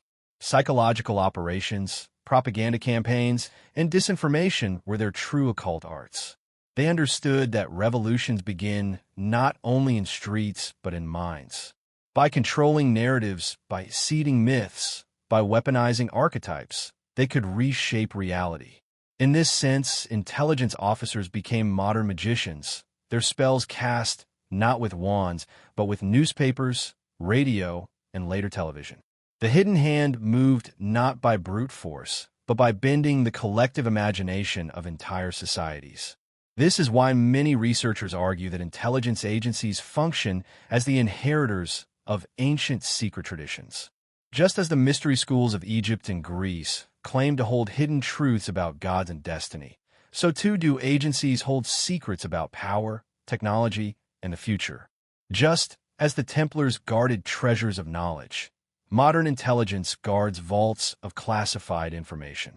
And just as Masonic lodges use symbols and rituals to guide initiates, so do agencies employ ciphers, code words, and covert signs to operate in their shadow world. The continuity is uncanny. Perhaps the most striking example of intelligence as secret order came in the 1960s, during the era of counterculture revolutions. Many of the movements that seemed grassroots, the student protests, psychedelic experiments, radical collectives, were touched, directly or indirectly, by intelligence networks. Some evidence suggests the CIA funded aspects of the psychedelic revolution, seeing in LSD both a weapon and a tool of control. Project MKUltra, shrouded in secrecy, explored the manipulation of consciousness itself. Here was intelligence not merely manipulating politics, but attempting to rewrite the very architecture of human perception. Was this not the ultimate secret order? One that sought to shape not just nations but the minds of individuals, guiding the evolution of consciousness under the cloak of national security? And what of today? The line between intelligence and secret society grows thinner in the age of mass surveillance. Agencies monitor billions of communications, storing knowledge in archives hidden from the public. They manipulate information flows through social media, guiding revolutions with the flick of an algorithm. Their influence is vast but invisible, as intangible as the whispered instructions of a master in a secret lodge. They are everywhere and nowhere, faceless yet omnipresent, like the shadowy guardians of esoteric tradition. To say intelligence agencies are secret orders is not mere metaphor. They embody the same principles: secrecy, hierarchy, hidden knowledge, and influence over the visible world. They are the modern incarnation of the hidden hand that has guided revolutions across history. Where once the torch of secrecy was carried by Templars and Rosicrucians, it is now borne by men and women with security clearances operating in secure rooms, manipulating the fate of nations. In this light, every modern revolution must be seen with suspicion. The Arab Spring, the color revolutions in Eastern Europe, uprisings in Latin America. Were these purely spontaneous eruptions of popular will, or were they carefully nudged, guided, and amplified by intelligence networks? To ask the question is not to deny the suffering of the people or the legitimacy of their anger. It is to recognize the continuity of a pattern, the revolution on the surface, the hidden hand beneath. The story of intelligence agencies is the story of secret orders reborn in the modern age. They have no temples, yet they consecrate entire nations. They have no sacred texts, yet their classified documents function as scripture accessible only to the elect. They promise no afterlife, yet they hold the power to decide the fate of millions. They are the new custodians of secrecy, the architects of perception, the invisible lodges that shape our world. And as with every secret order before them, their greatest strength lies not in their armies or budgets, but in their invisibility. For what is unseen is often what is most powerful. And in the revolutions of the modern era, the most decisive actors are the ones whose names never appear in the history books. The Cold War is usually described as a clash between two superpowers, the United States and the Soviet Union. One flew the banner of freedom and capitalism, the other of communism and collectivism. Both had nuclear arsenals, both built alliances, both armed and threatened and postured until the world trembled under the shadow of annihilation. That is the official story, the narrative taught in schools, the framework through which most people understand those tense decades. But beneath the visible struggle of armies and ideologies, there existed another conflict, one fought in shadows, one where nations were pawns on a vast board and the real players were invisible. It was a secret war conducted by hidden orders, intelligence agencies, financiers, and clandestine brotherhoods whose influence stretched across continents. If the Cold War was a chess match, then its pieces were revolutions, its squares were entire nations, and its true masters were the unseen hands moving them. From the very beginning, the Cold War bore the marks of orchestration. When Europe was divided into East and West, the Iron Curtain was not only a military frontier, but a boundary between rival secret networks. In the West, NATO was supported by intelligence agencies, such as the CIA and MI6, which did far more than gather information. They orchestrated coups, funded resistance groups, and planted the seeds of revolution wherever. Soviet influence threatened to grow. In the East, the KGB and GRU mirrored these actions, infiltrating governments, supplying arms, and guiding insurgencies in Africa, Latin America, and Asia. What we see on the surface, the revolutions, the independence movements, the sudden shifts of power, were the moves of pawns. The real game was hidden. Take, for example, the strange and turbulent history of post-war Italy. On the surface, it was a democracy struggling to rebuild, torn between communists and conservatives. But behind the curtain, it was the stage of Operation Gladio, a NATO project that established secret stay-behind armies across Europe. These clandestine networks, often staffed by former fascists, were tasked with resisting a potential Soviet invasion. Yet in practice, they were accused of manipulating domestic politics, staging false flag attacks, and steering public opinion away from communism. The Italian public saw only riots, bombings, and assassinations. They did not see the hidden hand of secret armies operating under the banner of freedom. Here, the Cold War was less about nuclear missiles and more about ritualized fear, carefully maintained to keep societies aligned with one bloc or the other. Across the Atlantic, Latin America became another chessboard square where revolutions were orchestrated and suppressed by unseen orders. In Cuba, Fidel Castro's rise seemed like a grassroots triumph of guerrilla warfare. Yet once the revolution succeeded, the island became a fulcrum of secret war. The CIA launched the Bay of Pigs invasion, a botched attempt to topple Castro, while simultaneously training Cuban exiles and experimenting with assassination plots that range from the plausible to the bizarre. At the same time, the Soviet Union turned Cuba into a staging ground for missiles, bringing the world to the brink of apocalypse in 1962. For ordinary Cubans, the revolution was about land reform and liberation. For the hidden orders of the Cold War, it was about positioning a single piece on the board, a pawn that could be sacrificed or protected, depending on the game. Africa, too, became a continent of hidden struggles. In Congo, the charismatic leader Patrice Lumumba was overthrown and assassinated with CIA involvement. His vision of independence crushed before it could bloom. In Angola, rival factions were armed by both the Soviets and the Americans, transforming liberation into proxy war. Each revolution, each uprising, became less about local grievances and more about the larger hidden conflict between East and West. To the villagers and soldiers, it was a fight for freedom. To the intelligence networks, it was a symbolic move on the chessboard, another step in a grand strategy that only a handful of initiates understood. Asia was no different. The Vietnam War is remembered as a brutal, bloody struggle between communism and capitalism. But from another angle, it resembles a ritual of sacrifice orchestrated by hidden powers.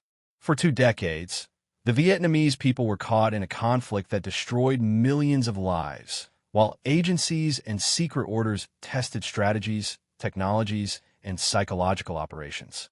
The war became a laboratory of shadowcraft, where the manipulation of perception was as important as the movement of armies. Back home, American society was transformed by the upheaval, spawning counterculture movements that themselves bore traces of intelligence influence. Were the protests against the war purely organic, or were they amplified and directed as part of another layer of hidden conflict? The lines blur, as they always do when the hidden hand is at work. The Middle East may have been the most volatile square on the Cold War chessboard.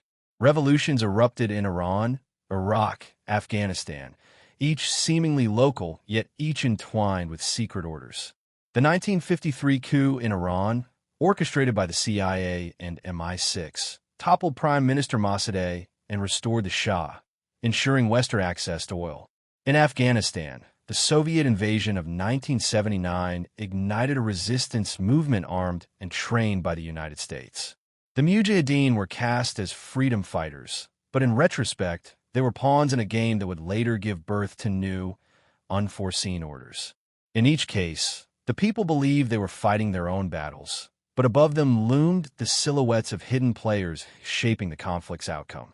Even within the superpowers themselves, the Cold War was guided by secret networks that functioned like esoteric orders. In Washington, think tanks, elite societies, and clandestine committees drafted policies that would never be voted on by the public. Their members moved between government, finance, and academia, weaving a tapestry of hidden influence. In Moscow, the Politburo was surrounded by the KGB's invisible hand, shaping not only foreign revolutions but domestic perception. Dissent was crushed, uprisings in Eastern Europe were suppressed, yet even in those uprisings, Hungary, in 1956, Prague in 1968, there were whispers of hidden instigators, unseen forces nudging events toward predetermined conclusions. The Cold War was thus not only a geopolitical standoff but a ritual drama, a symbolic confrontation staged for decades. The nuclear arsenals, never used, functioned like esoteric relics, terrifying in their potential, binding both sides in a pact of mutual destruction. The world was held hostage by symbols, missiles, walls, flags, while the hidden orders worked in the background, manipulating revolutions, assassinations, and propaganda. The secrecy was so deep that even presidents and premiers were sometimes pawns themselves, unaware of the full scope of the game being played in their names. What makes this invisible chessboard so haunting is the realization that the Cold War may not have ended with the fall of the Berlin Wall.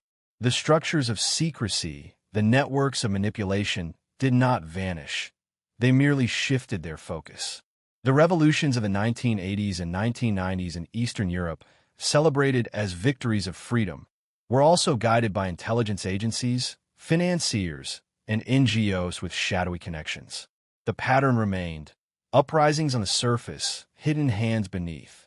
The Cold War's invisible chessboard may have changed shape, but the players were the same, still moving pawns, still guiding history from the shadows. And so, when we look back at those tense decades, we must look not only at the headlines of missile crises and summit meetings, but at the revolutions, the coups, the uprisings, and the counter-uprisings. Each one, whether in Africa, Asia, Europe, or the Americas, was not merely a local event, but a move in a grand, secret game. The Cold War was not fought in open battlefields, but in the invisible halls of hidden orders, whose influence stretched across continents. And though the chessboard of that era may have faded, the style of play remains with us still. The hidden hand, once again, has only changed its costume, not its essence. The revolutions of the 20th century were not only political. Alongside the uprisings of workers, soldiers, and students, there emerged another kind of revolution, one less visible, yet equally transformative. It was not fought with rifles or banners, but with crystals, mantras, meditation, and visions of cosmic destiny. This was the spiritual revolution, the rise of what came to be called the New Age movement. On the surface, it seemed like a loose collection of seekers, a rebellion against materialism and the rigid dogmas of organized religion. But like the political revolutions that shook nations, it too bore the fingerprints of hidden orders, secret influences, and currents of esoteric knowledge carefully seeded into society. For many, the New Age was about personal liberation. For others, it was the unfolding of a plan that had been whispered about in occult circles for generations.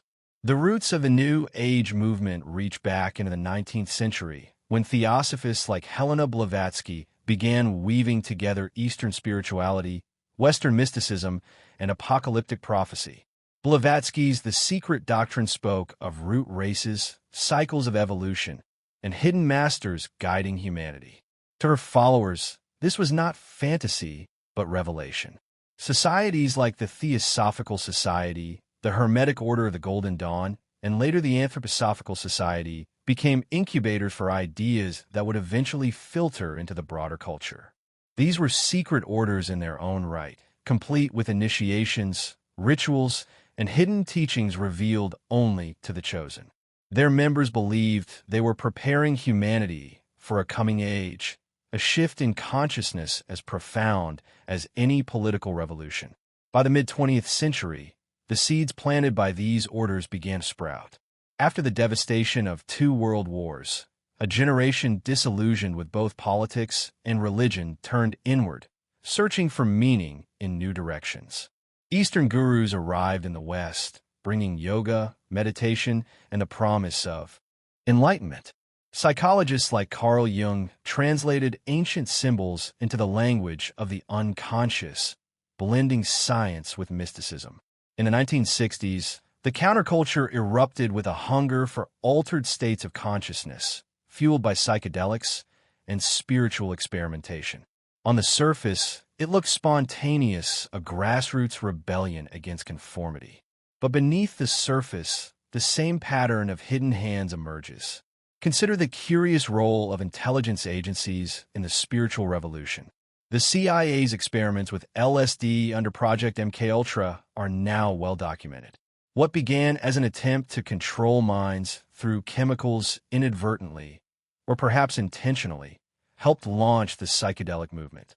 Figures like Timothy Leary, who told a generation to turn on, tune in, drop out, had connections, however murky, to those same circles of research and intelligence. Was the spread of psychedelics a natural accident of cultural curiosity, or was it nudged into existence as part of a larger experiment in social transformation? If revolutions are often seeded by hidden orders, then the revolution of consciousness in the 1960s was no different. But the New Age was not only about drugs and counterculture. It carried a distinctly esoteric current. Astrology, once confined to the back pages of newspapers, became a cultural force, promising to reveal hidden patterns in the stars. Channeling, in which mediums claimed to speak with spirits or extraterrestrial beings, flourished. Crystals, tarot, energy healing, all found eager audiences. At first glance, this seemed like a marketplace of curiosities. Yet many of these practices trace back to teachings preserved in secret orders for centuries. The Hermetic tradition, the Kabbalah, Eastern esotericism, all resurfaced under the New Age banner, repackaged for a mass audience hungry for meaning. What makes this spiritual revolution so intriguing is its timing. Just as the Cold War's invisible chessboard shaped political revolutions, the New Age blossomed in the very decades when society was most fractured. Vietnam, civil rights, nuclear anxiety. These crises left millions searching for answers. And into that void flowed teachings that promised not just political change, but personal transformation. The Age of Aquarius, declared by astrologers and musicians, was said to herald a new era of peace and unity. This was not merely a cultural fad. It was a prophecy that had circulated in occult circles long before it reached the radio waves. Hidden orders had long spoken of great cycles, of humanity's march from the dark age of Pisces into the dawning light of Aquarius. To the uninitiated, it was a pop song. To the initiates, it was the unveiling of a long-awaited epic. The overlap between spiritual revolution and political manipulation cannot be ignored. Many of the New Age leaders who rose to prominence had ties to elite networks, secret societies, or intelligence contacts. Some appeared almost out of nowhere, with funding and publicity that propelled them into the spotlight. The spread of Eastern gurus into the West was facilitated by wealthy patrons and institutions with shadowy ties. Was this purely organic, or was it part of a deliberate strategy to channel youthful unrest into mysticism rather than revolution? If young people were chanting mantras in fields of flowers, they were not storming government buildings. The possibility that the New Age was encouraged, even orchestrated, by hidden orders seeking to diffuse political revolution remains an unsettling question. Yet the impact of the spiritual revolution was undeniable. It reshaped art, music, and literature. It brought meditation into hospitals, yoga into gyms, and mindfulness into boardrooms. What began as esoteric practices guarded by secret orders became mainstream, altering the very fabric of Western culture. And still, beneath the commercialization and trendiness, the deeper current remained. The idea that humanity is on the cusp of transformation, that hidden masters guide the process, that revolutions of spirit precede revolutions of society. These beliefs echo the teachings of the ancient mystery schools. The New Age did not invent them. It revealed them to the masses. But like every revolution, the spiritual revolution carried shadows. Alongside visions of peace came cults that ended in tragedy. Groups like the People's Temple, Heaven's Gate, and Aum Shinrikyo drew on New Age ideas but twisted them into nightmares. These movements remind us that the hidden hand can guide in many directions, and that the pursuit of hidden knowledge is always double-edged. Liberation and manipulation, enlightenment and deception, both walk hand in hand in the realm of secrecy. By the end of the 20th century, the New Age had become both a parody of itself and a persistent undercurrent. Crystals and horoscopes were mocked as consumer fads, yet meditation and energy healing quietly reshaped medicine and psychology. Governments and corporations studied altered states of consciousness with renewed seriousness, exploring how they might be used for everything from creativity to warfare. The revolution of spirit was not a sideshow. It was central to the hidden history of the century. And so we must ask, was the New Age truly a spontaneous uprising of spiritual hunger, or was it the unfolding of a plan long prepared by hidden hands? Did the secret orders of the past, the Theosophists, the Rosicrucians, the Masons quietly seed these ideas, knowing they would blossom when the time was right? Or did intelligence networks and global elites encourage the spread of mystical teachings as a way to control, distract, or guide society through turbulent decades? The answer may be both. For the hidden hand does not always create revolutions. It often amplifies them, nudging them toward outcomes aligned with its own vision. What is clear is that the spiritual revolution of the New Age was as profound as any political upheaval. It altered consciousness, introduced esoteric ideas into mainstream culture, and prepared millions to think of history not just as a sequence of wars and treaties, but as a cosmic drama. It was, in its own way, a revolution of initiation, drawing the masses into mysteries once reserved for the few. And like all revolutions guided by hidden orders, its true purpose may still be unfolding, visible only to those who can read the signs in the shadows. The revolutions of the 20th century were not only fought in the streets or in the realm of the spirit. They were also fought in laboratories, research centers, and the flickering hum of early computers. Technology itself became a revolution, reshaping the very fabric of human society. It did not arrive suddenly, nor did it evolve purely by accident. Like every other revolution we have examined, it bore the marks of hidden influence. Behind the glowing screens, humming circuits, and satellites orbiting silently above the Earth, there were orders, both corporate and esoteric, guiding humanity into a new digital age. And just as past revolutions promise liberation only to reveal new chains, so too does the technological revolution raise the question: who really holds the power in a world built of data, code, and invisible networks? The story of the digital revolution is usually told as a triumph of human ingenuity. We are told of visionary inventors tinkering in garages, of scientists cracking codes during war, of companies rising from obscurity to change the world with silicon chips and software. This story is not untrue, but it is incomplete.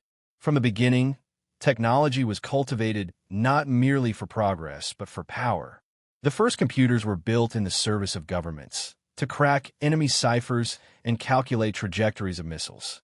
The digital world was born not in the free market, but in the secret laboratories of military-industrial complexes funded by intelligence agencies whose goals were control and dominance. Consider ARPANET, the direct ancestor of the Internet. To the public, the Internet seemed to burst into existence. In the 1990s, a sudden miracle of global communication. But in truth, its origins go back to the 1960s, when the U.S. Department of Defense sought to create a decentralized communication network resilient enough to survive nuclear war. ARPANET was not designed to connect families or share cat videos. It was built as a weapon, a hidden infrastructure of control disguised as connectivity. When it finally emerged into public life, it was already carrying with it the DNA of surveillance, monitoring, and strategic dominance. This hidden origin hints at a deeper truth. The digital revolution was never simply about progress, but about restructuring society itself.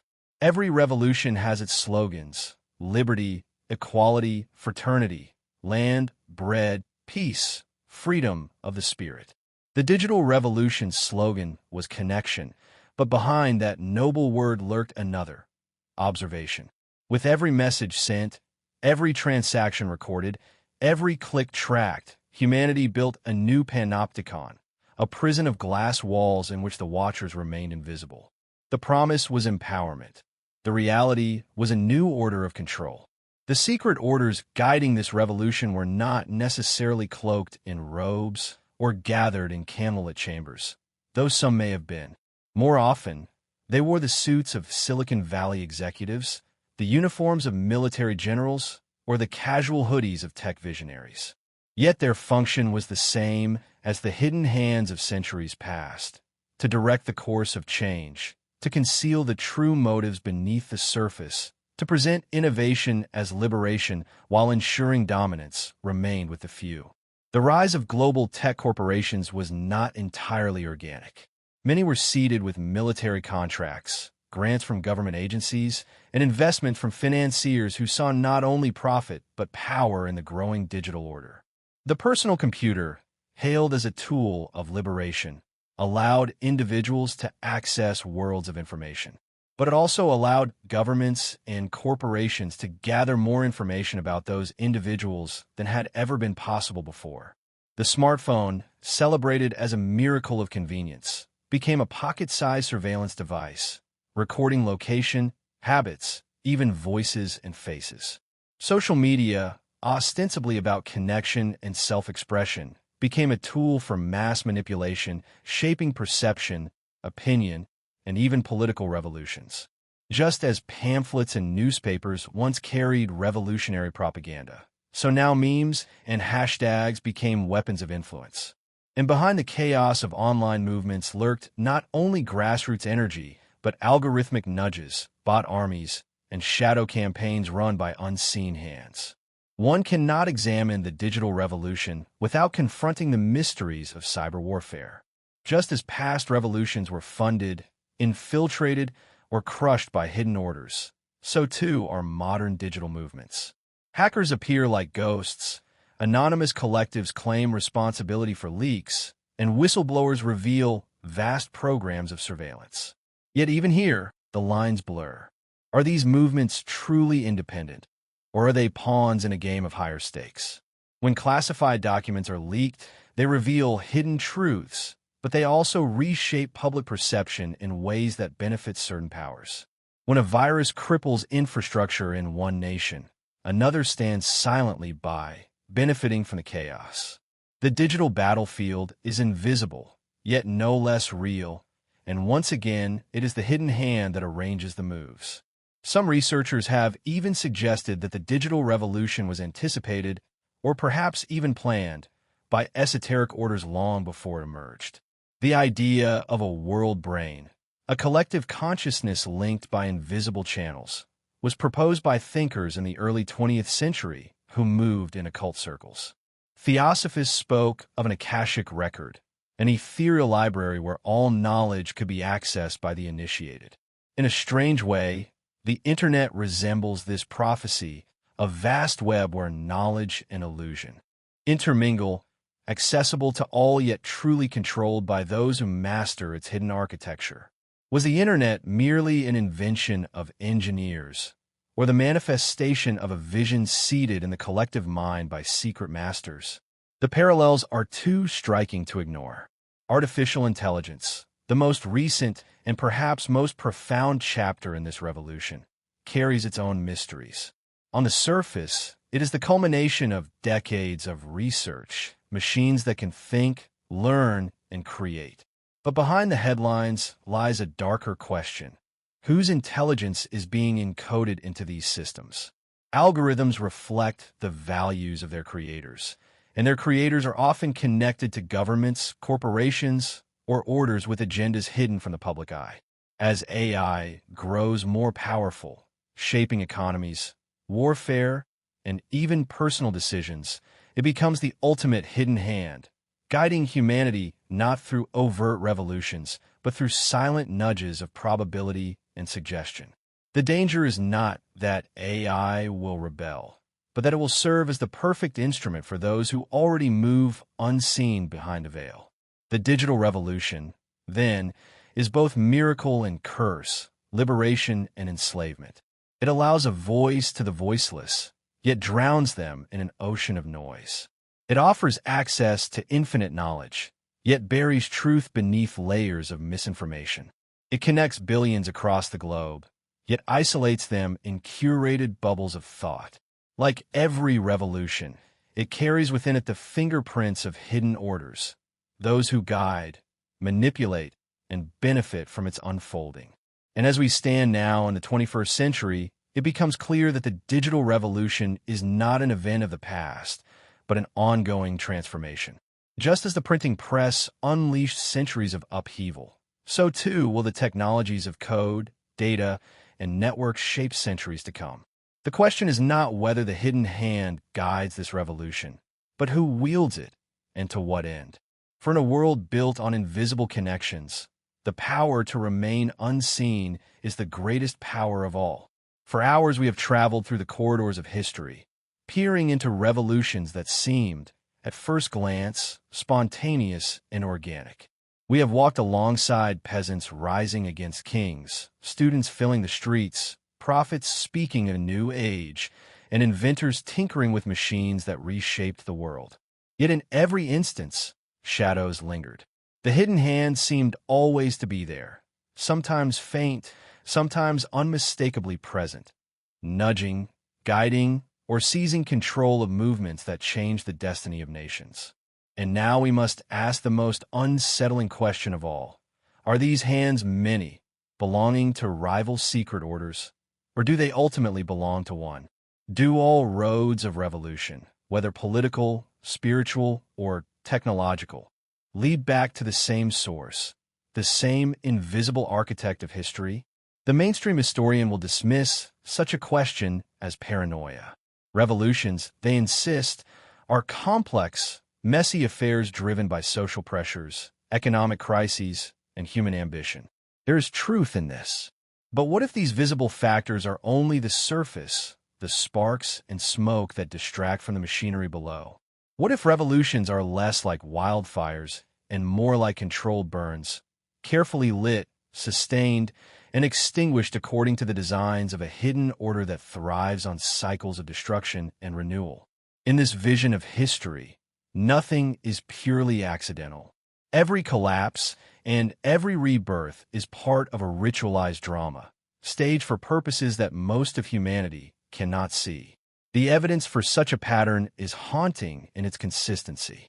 From the French Revolution to the Russian, from the spiritual uprisings of the 1960s to the digital upheavals of our own age, there's always the same signature.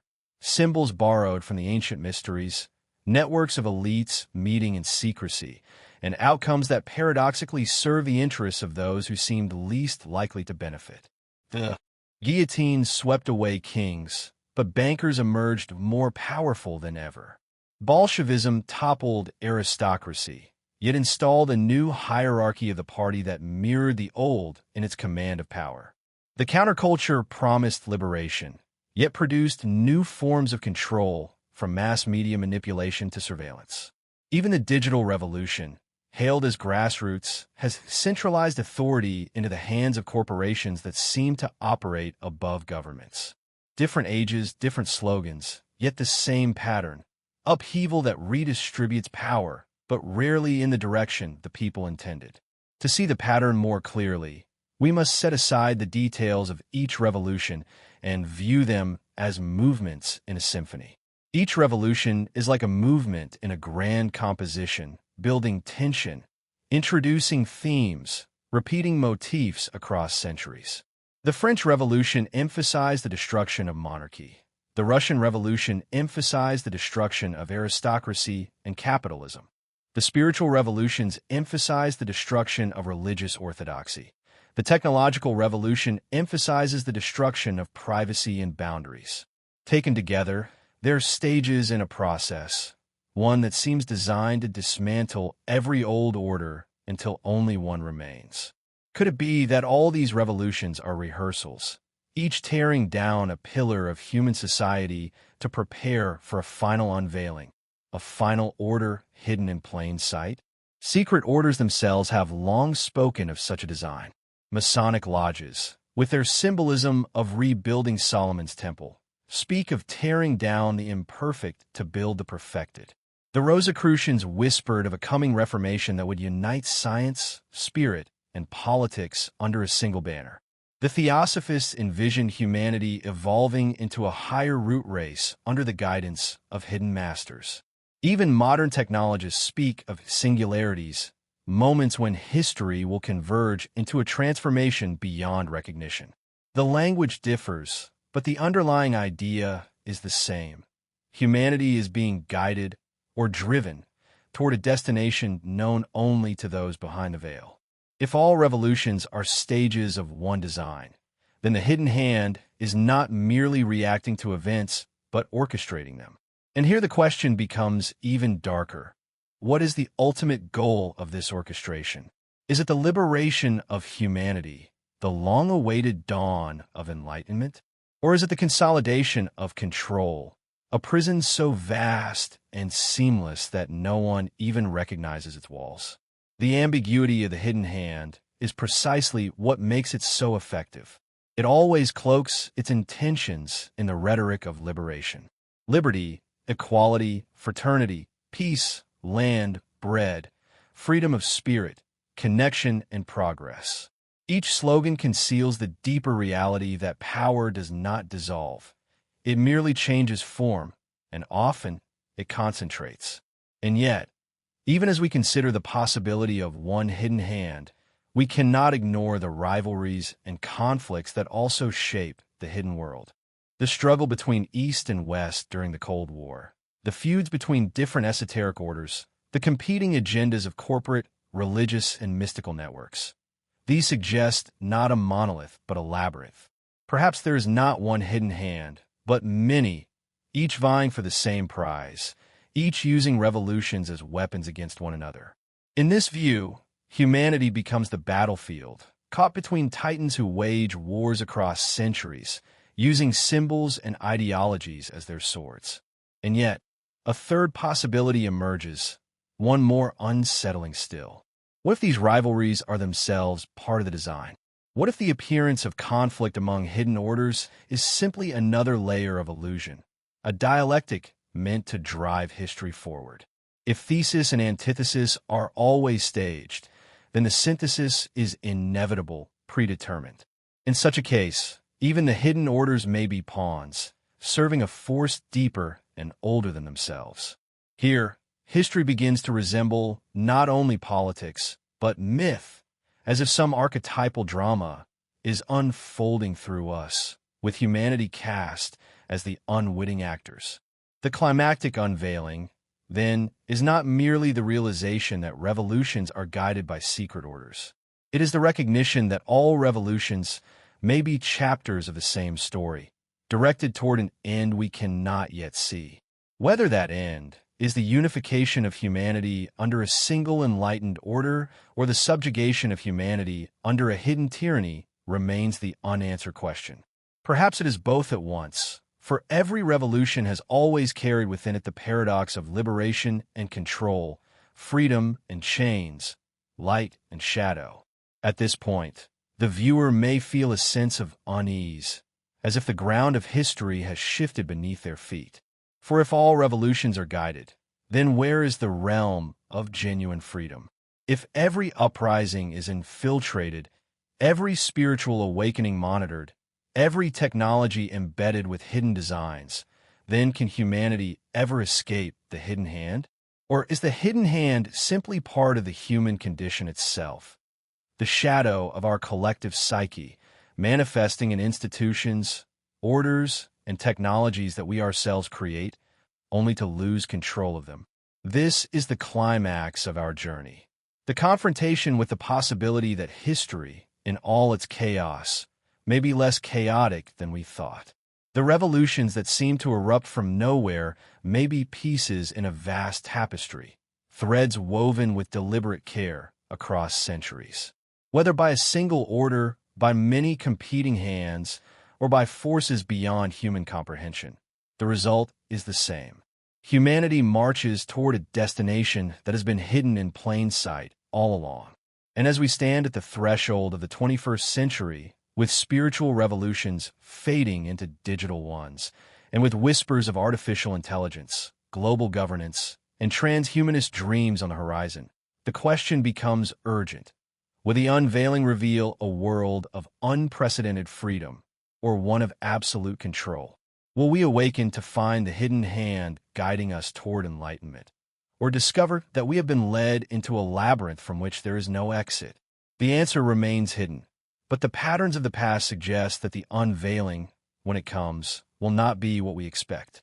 The hidden hand did not vanish with the end of the Cold War, nor did it dissolve when the Berlin Wall crumbled and the banners of old ideologies were taken down. Instead, it adapted, slipping seamlessly into the 21st century, wearing new masks but playing the same game. The revolutions of our own time, so fresh in memory, so charged with emotion, carry the same signature as those of centuries past. They erupt suddenly, capture the imagination of millions, and then, just as quickly, are steered, co-opted, or extinguished. We see the same fingerprints, shadowy funding, mysterious leaders emerging from nowhere, narratives amplified by media with uncanny coordination, and outcomes that rarely match the hopes of the people who first filled the streets. To study modern revolutions is to watch the hidden hand at work in real time. Consider the so-called color revolutions of the early 2000s. From Serbia's bulldozer revolution to Ukraine's orange revolution, from Georgia's rose revolution to Kyrgyzstan's tulip revolution, each uprising bore the image of spontaneous democracy movements. Young people waving flags, chanting slogans, demanding freedom from corruption and tyranny. Yet beneath the banners and music, reports emerged of NGOs and foundations with direct ties to Western intelligence agencies providing training, resources, and strategies. Manuals on nonviolent resistance circulated, often authored by figures whose own networks traced back to earlier covert campaigns. Even the branding, the choice of colors, symbols, and flowers, seemed coordinated, as if revolutions had become marketable products designed for maximum emotional impact. This is not to say the people did not yearn for change. Their grievances were real, their courage undeniable. But as in earlier centuries, the pure fire of revolution was quickly harnessed, directed into channels that benefited hidden powers. In some cases, new leaders rose only to replicate the corruption of their predecessors. In others, the revolutions opened nations to the influence of foreign governments and corporations, shifting geopolitical alignments without delivering the justice the people sought. The pattern was eerily familiar. Authentic unrest transformed into strategic advantage by those who knew how to steer the storm. The Arab Spring of 2011 offers another striking example. From Tunisia to Egypt, Libya to Syria, millions rose up, inspired by the promise of freedom, justice, and dignity. The images that flooded the world, crowds in Tahrir Square, young activists connected by social media, dictators toppled after decades of rule, felt like the dawn of a new era. Yet the aftermath was far darker. Libya descended into chaos. Egypt returned to authoritarian rule. Syria collapsed into one of the bloodiest wars of the century. And again, the hidden hand could be glimpsed. Social media platforms, hailed as tools of liberation, also became channels of surveillance and manipulation.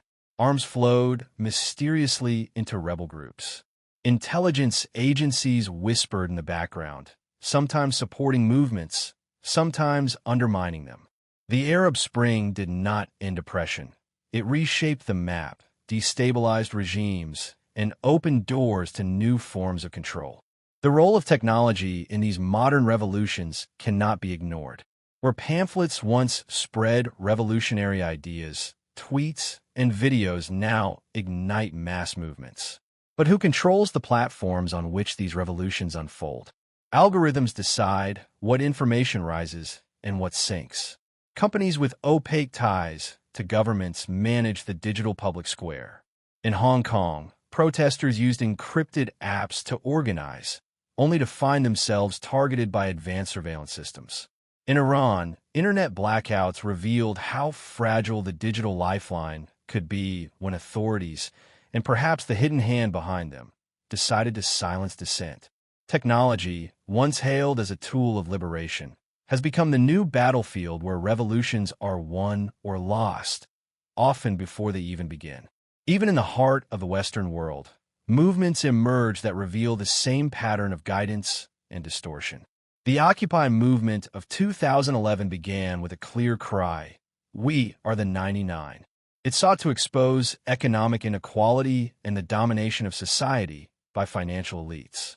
For a moment, it seemed unstoppable, spreading across cities, capturing headlines, drawing in idealists from all walks of life. And then, almost overnight, it collapsed, scattered, infiltrated, its energy dissipated. Some activists blamed police crackdowns, others the movement's lack of leadership. But whispers suggested infiltration, co-option, and strategic dismantling by forces that recognized the threat it posed. Once again, a revolution flickered, then was extinguished before it could truly blaze. The rise of global protest movements in the 2020s, climate marches, Black Lives Matter, anti-lockdown demonstrations, farmers' uprisings in Europe and India, all carry the same duality. They are real expressions of human suffering, fear, and hope, yet they unfold on a stage already prepared by hidden hands. Funding, media coverage, and political narratives align too neatly, as if the very chaos is being choreographed. Some movements achieve nothing but division, pitting populations against one another while power consolidates quietly behind closed doors. Others, while demanding justice, end up justifying the expansion of surveillance states, stricter laws, and greater control. The irony is devastating. Revolutions that begin with cries for freedom often end by giving rulers more tools to monitor, manipulate, and suppress. We must also confront the role of transnational organizations and corporations in this modern theater of revolution. In the past, hidden orders were the face of secret lodges and brotherhoods.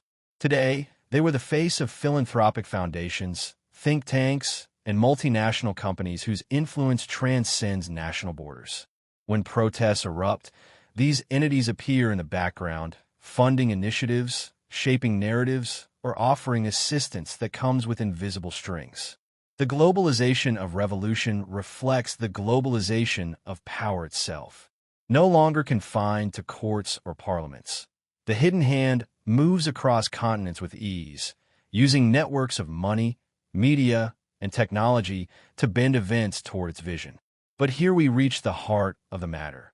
The hidden hand thrives because it does not silence the genuine energy of revolution. It harnesses it. People have always yearned for justice, for freedom, for a better life. That raw energy is as ancient as humanity itself. The hidden hand does not create it out of nothing. It waits, watches, and then channels it, like a river diverted by dams and sluice gates. This is why revolutions so often fail to achieve their stated goals, why victories turn to ashes, why tyrants fall only for new forms of tyranny to rise. The energy of the people is real, but it is rarely allowed to flow freely. It is redirected, siphoned, and transformed into outcomes that strengthen the very powers it sought to overthrow. And so, in our modern age, we see the same pattern as in centuries past. The banners change, the slogans evolve, the technologies grow more sophisticated, but the rhythm remains unchanged. Revolution, counter-revolution, manipulation, consolidation. The cycle spins, while the hidden hand grows stronger, more subtle, more difficult to trace. Some argue that this hand is now less a group of individuals and more a system itself, an emergent order of surveillance, finance, and digital control that no single person commands, but that operates as if it were guided by intelligence. Others insist that behind the system, there are still rooms where decisions are made, councils where plans are drafted, symbols exchanged in secret to mark allegiance to the ancient tradition of control. In either case, the lesson is chilling. The hidden hand is not a relic of the past. It is alive, shaping the revolutions of today, preparing for those of tomorrow. And as global crises deepen, climate shocks, economic collapse, pandemics, wars, we can be sure that new uprisings will erupt, filled with passion and hope. But unless humanity learns to see the patterns, unless it learns to recognize the invisible players behind the stage, these revolutions may once again be turned, twisted, and used to further the designs of powers that remain forever out of sight. Every story must end, but history itself never does. The revolutions we have traced across centuries are not isolated events, not accidents of chaos, but echoes in a greater pattern, repeating endlessly like the turning of the seasons. Kings fall, tyrants rise, ideals ignite, dreams collapse, and in the midst of it all there is always the faint impression of an unseen presence, the hidden hand guiding, manipulating, or perhaps simply observing from the shadows. We have looked at revolutions, political and spiritual, technological and cultural, and again we have found the same paradox. Humanity cries out for freedom, yet so often ends up with new chains, subtler and stronger than before. What does this mean?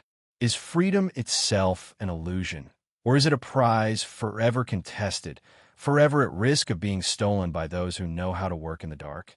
As we step back from the detail of each revolution and see the tapestry as a whole, the picture becomes clearer. The hidden hand, whatever its true form, thrives on cycles. It thrives on upheaval. Old orders are toppled, new ones installed. But beneath the slogans, beneath the blood and fire, the deeper structures of control remain intact. Humanity dreams of liberation, but the dream is redirected into rituals of destruction that ultimately serve the designs of power. Whether in the guillotine of revolutionary France, the collectivization of Soviet Russia, the psychedelic awakening of the counterculture, or the glowing screens of the digital age, the same rhythm repeats: destruction, transformation, consolidation. It is as though the hidden hand works with the patience of centuries, molding civilization through repeated trials, chiseling away at the stone until the sculpture it desires emerges. And yet, the question remains, to what end? Is the hidden hand working toward a grand vision, a world unified under a single order? Or is it simply perpetuating its own existence, feeding on cycles of control like a parasite feeding on its host? Some traditions whisper that there is indeed an ultimate design, a new world order, a perfected society, a singularity of spirit and technology in which humanity will transcend its limits. To some, this sounds like utopia. To others, it sounds like the most perfect prison imaginable, where even thought and desire are shaped by invisible architects. But perhaps the more unsettling truth is that both may be possible at once. Every revolution contains both liberation and enslavement. Every uprising reveals the capacity of human beings to resist oppression, even as it reveals how easily their passion can be diverted. Freedom is real, but it is fragile. It exists only in the moments when people act with awareness, when they see the hidden structures for what they are and refuse to be guided like cattle. The rest of the time, humanity moves like a great herd, driven by forces it does not perceive, its destiny written not in parliaments or streets, but in the hidden councils where true power resides. Yet if history teaches us anything, it is that the hidden hand is never absolute. If it were, revolutions would never happen at all. The fire that burns in the human spirit is unpredictable. Again and again, the hidden hand tries to control it, to channel it, to harness it, but the flame always finds cracks, always leaps where it is least expected.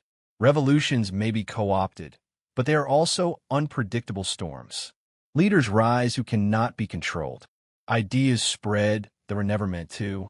Technologies are used in ways their creators never foresaw.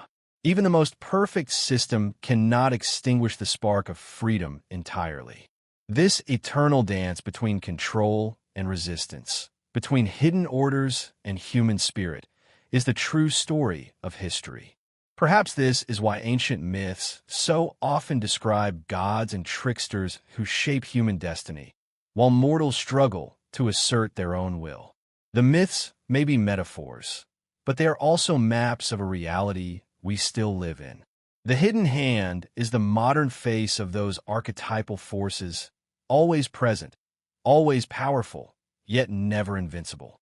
Humanity may be bound, but is never fully conquered.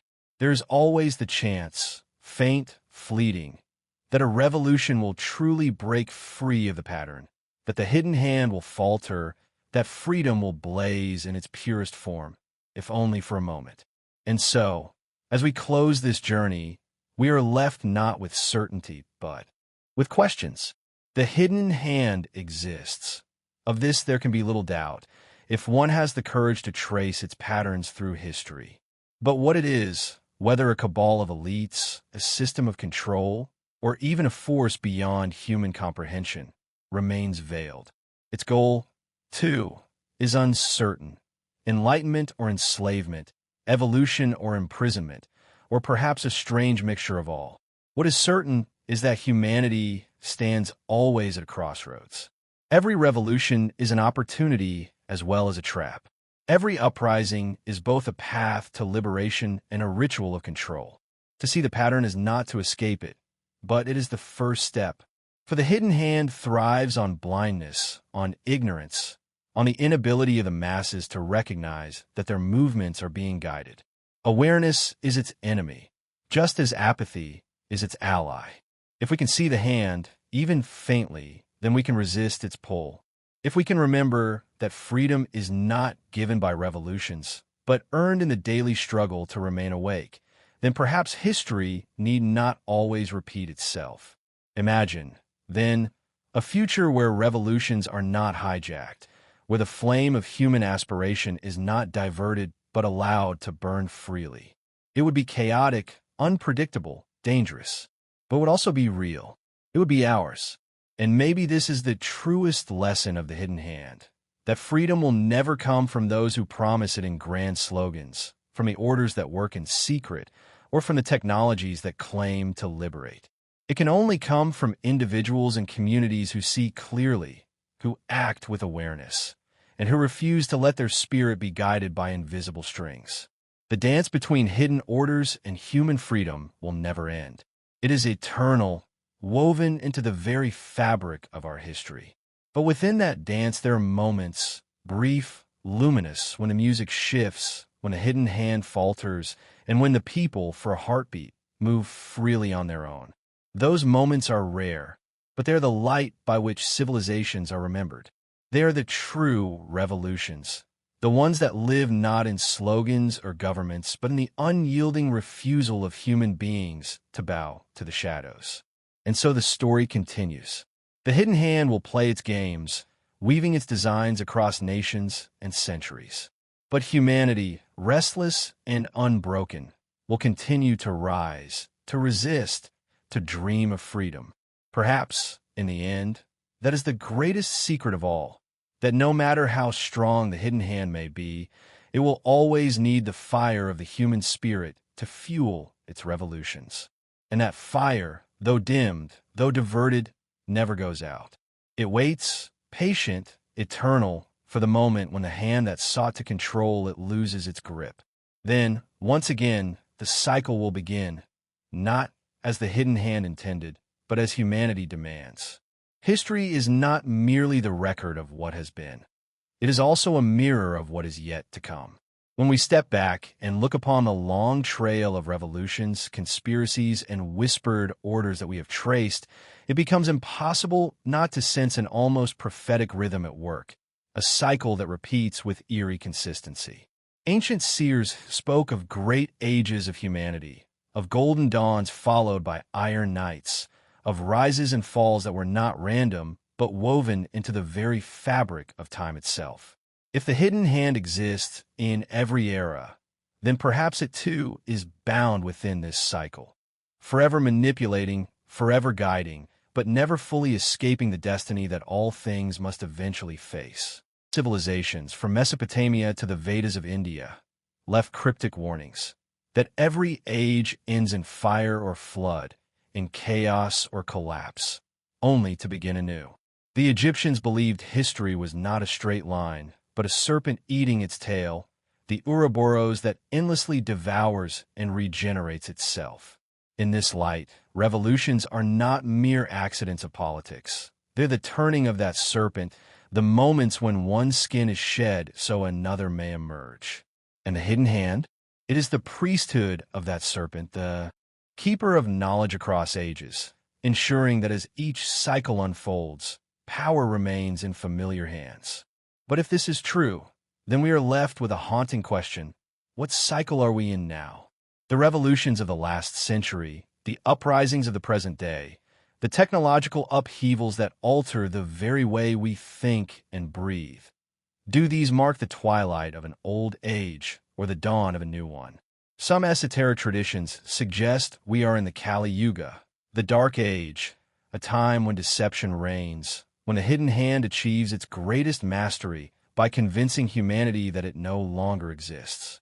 In such an age, revolutions are not pathways to freedom, but carefully scripted plays that keep the audience distracted while the stagehands prepare the next act. If so, then perhaps we're nearer to the end of this great cycle than we realize. Yet there are also whispers of hope.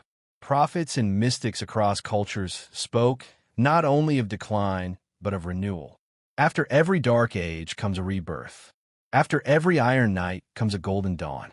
If revolutions are the instruments by which the hidden hand maintains its grip, they may also be the cracks through which the light of true freedom breaks. In every hijacked movement, in every co-opted uprising, there are always fragments that slip away from control. Ideas, visions, sparks of courage that inspire future generations. The hidden hand may suppress, but it cannot erase. It may guide, but it cannot fully predict. Even as it shapes the future is forever escaping its grasp. And perhaps this is the secret reason why revolutions never fully die. They're not only about governments or kings or systems. They're about the eternal human refusal to be chained. From the slave revolts of Rome to the protests of the digital age, that refusal has never vanished. It is humanity's oldest inheritance, as natural as breath. The hidden hand may think itself the master, but it depends upon the very fire it seeks to contain. Without human spirit, its plans are empty. Without the dream of freedom, it has nothing to manipulate. This is the paradox at the heart of the story. The hidden hand appears to control everything, yet it is itself dependent on the very thing it fears. As we look toward the years ahead, it becomes clear that new revolutions are inevitable. The pressures of our age, climate instability, economic collapse, mass migrations, and the rising tide of digital surveillance are building toward explosions that no power can fully prevent. The hidden hand may be preparing, weaving its strategies to turn these upheavals into opportunities. But history suggests that the unexpected will always emerge, that no plan is perfect, and that somewhere, somehow, the flame of freedom will break through.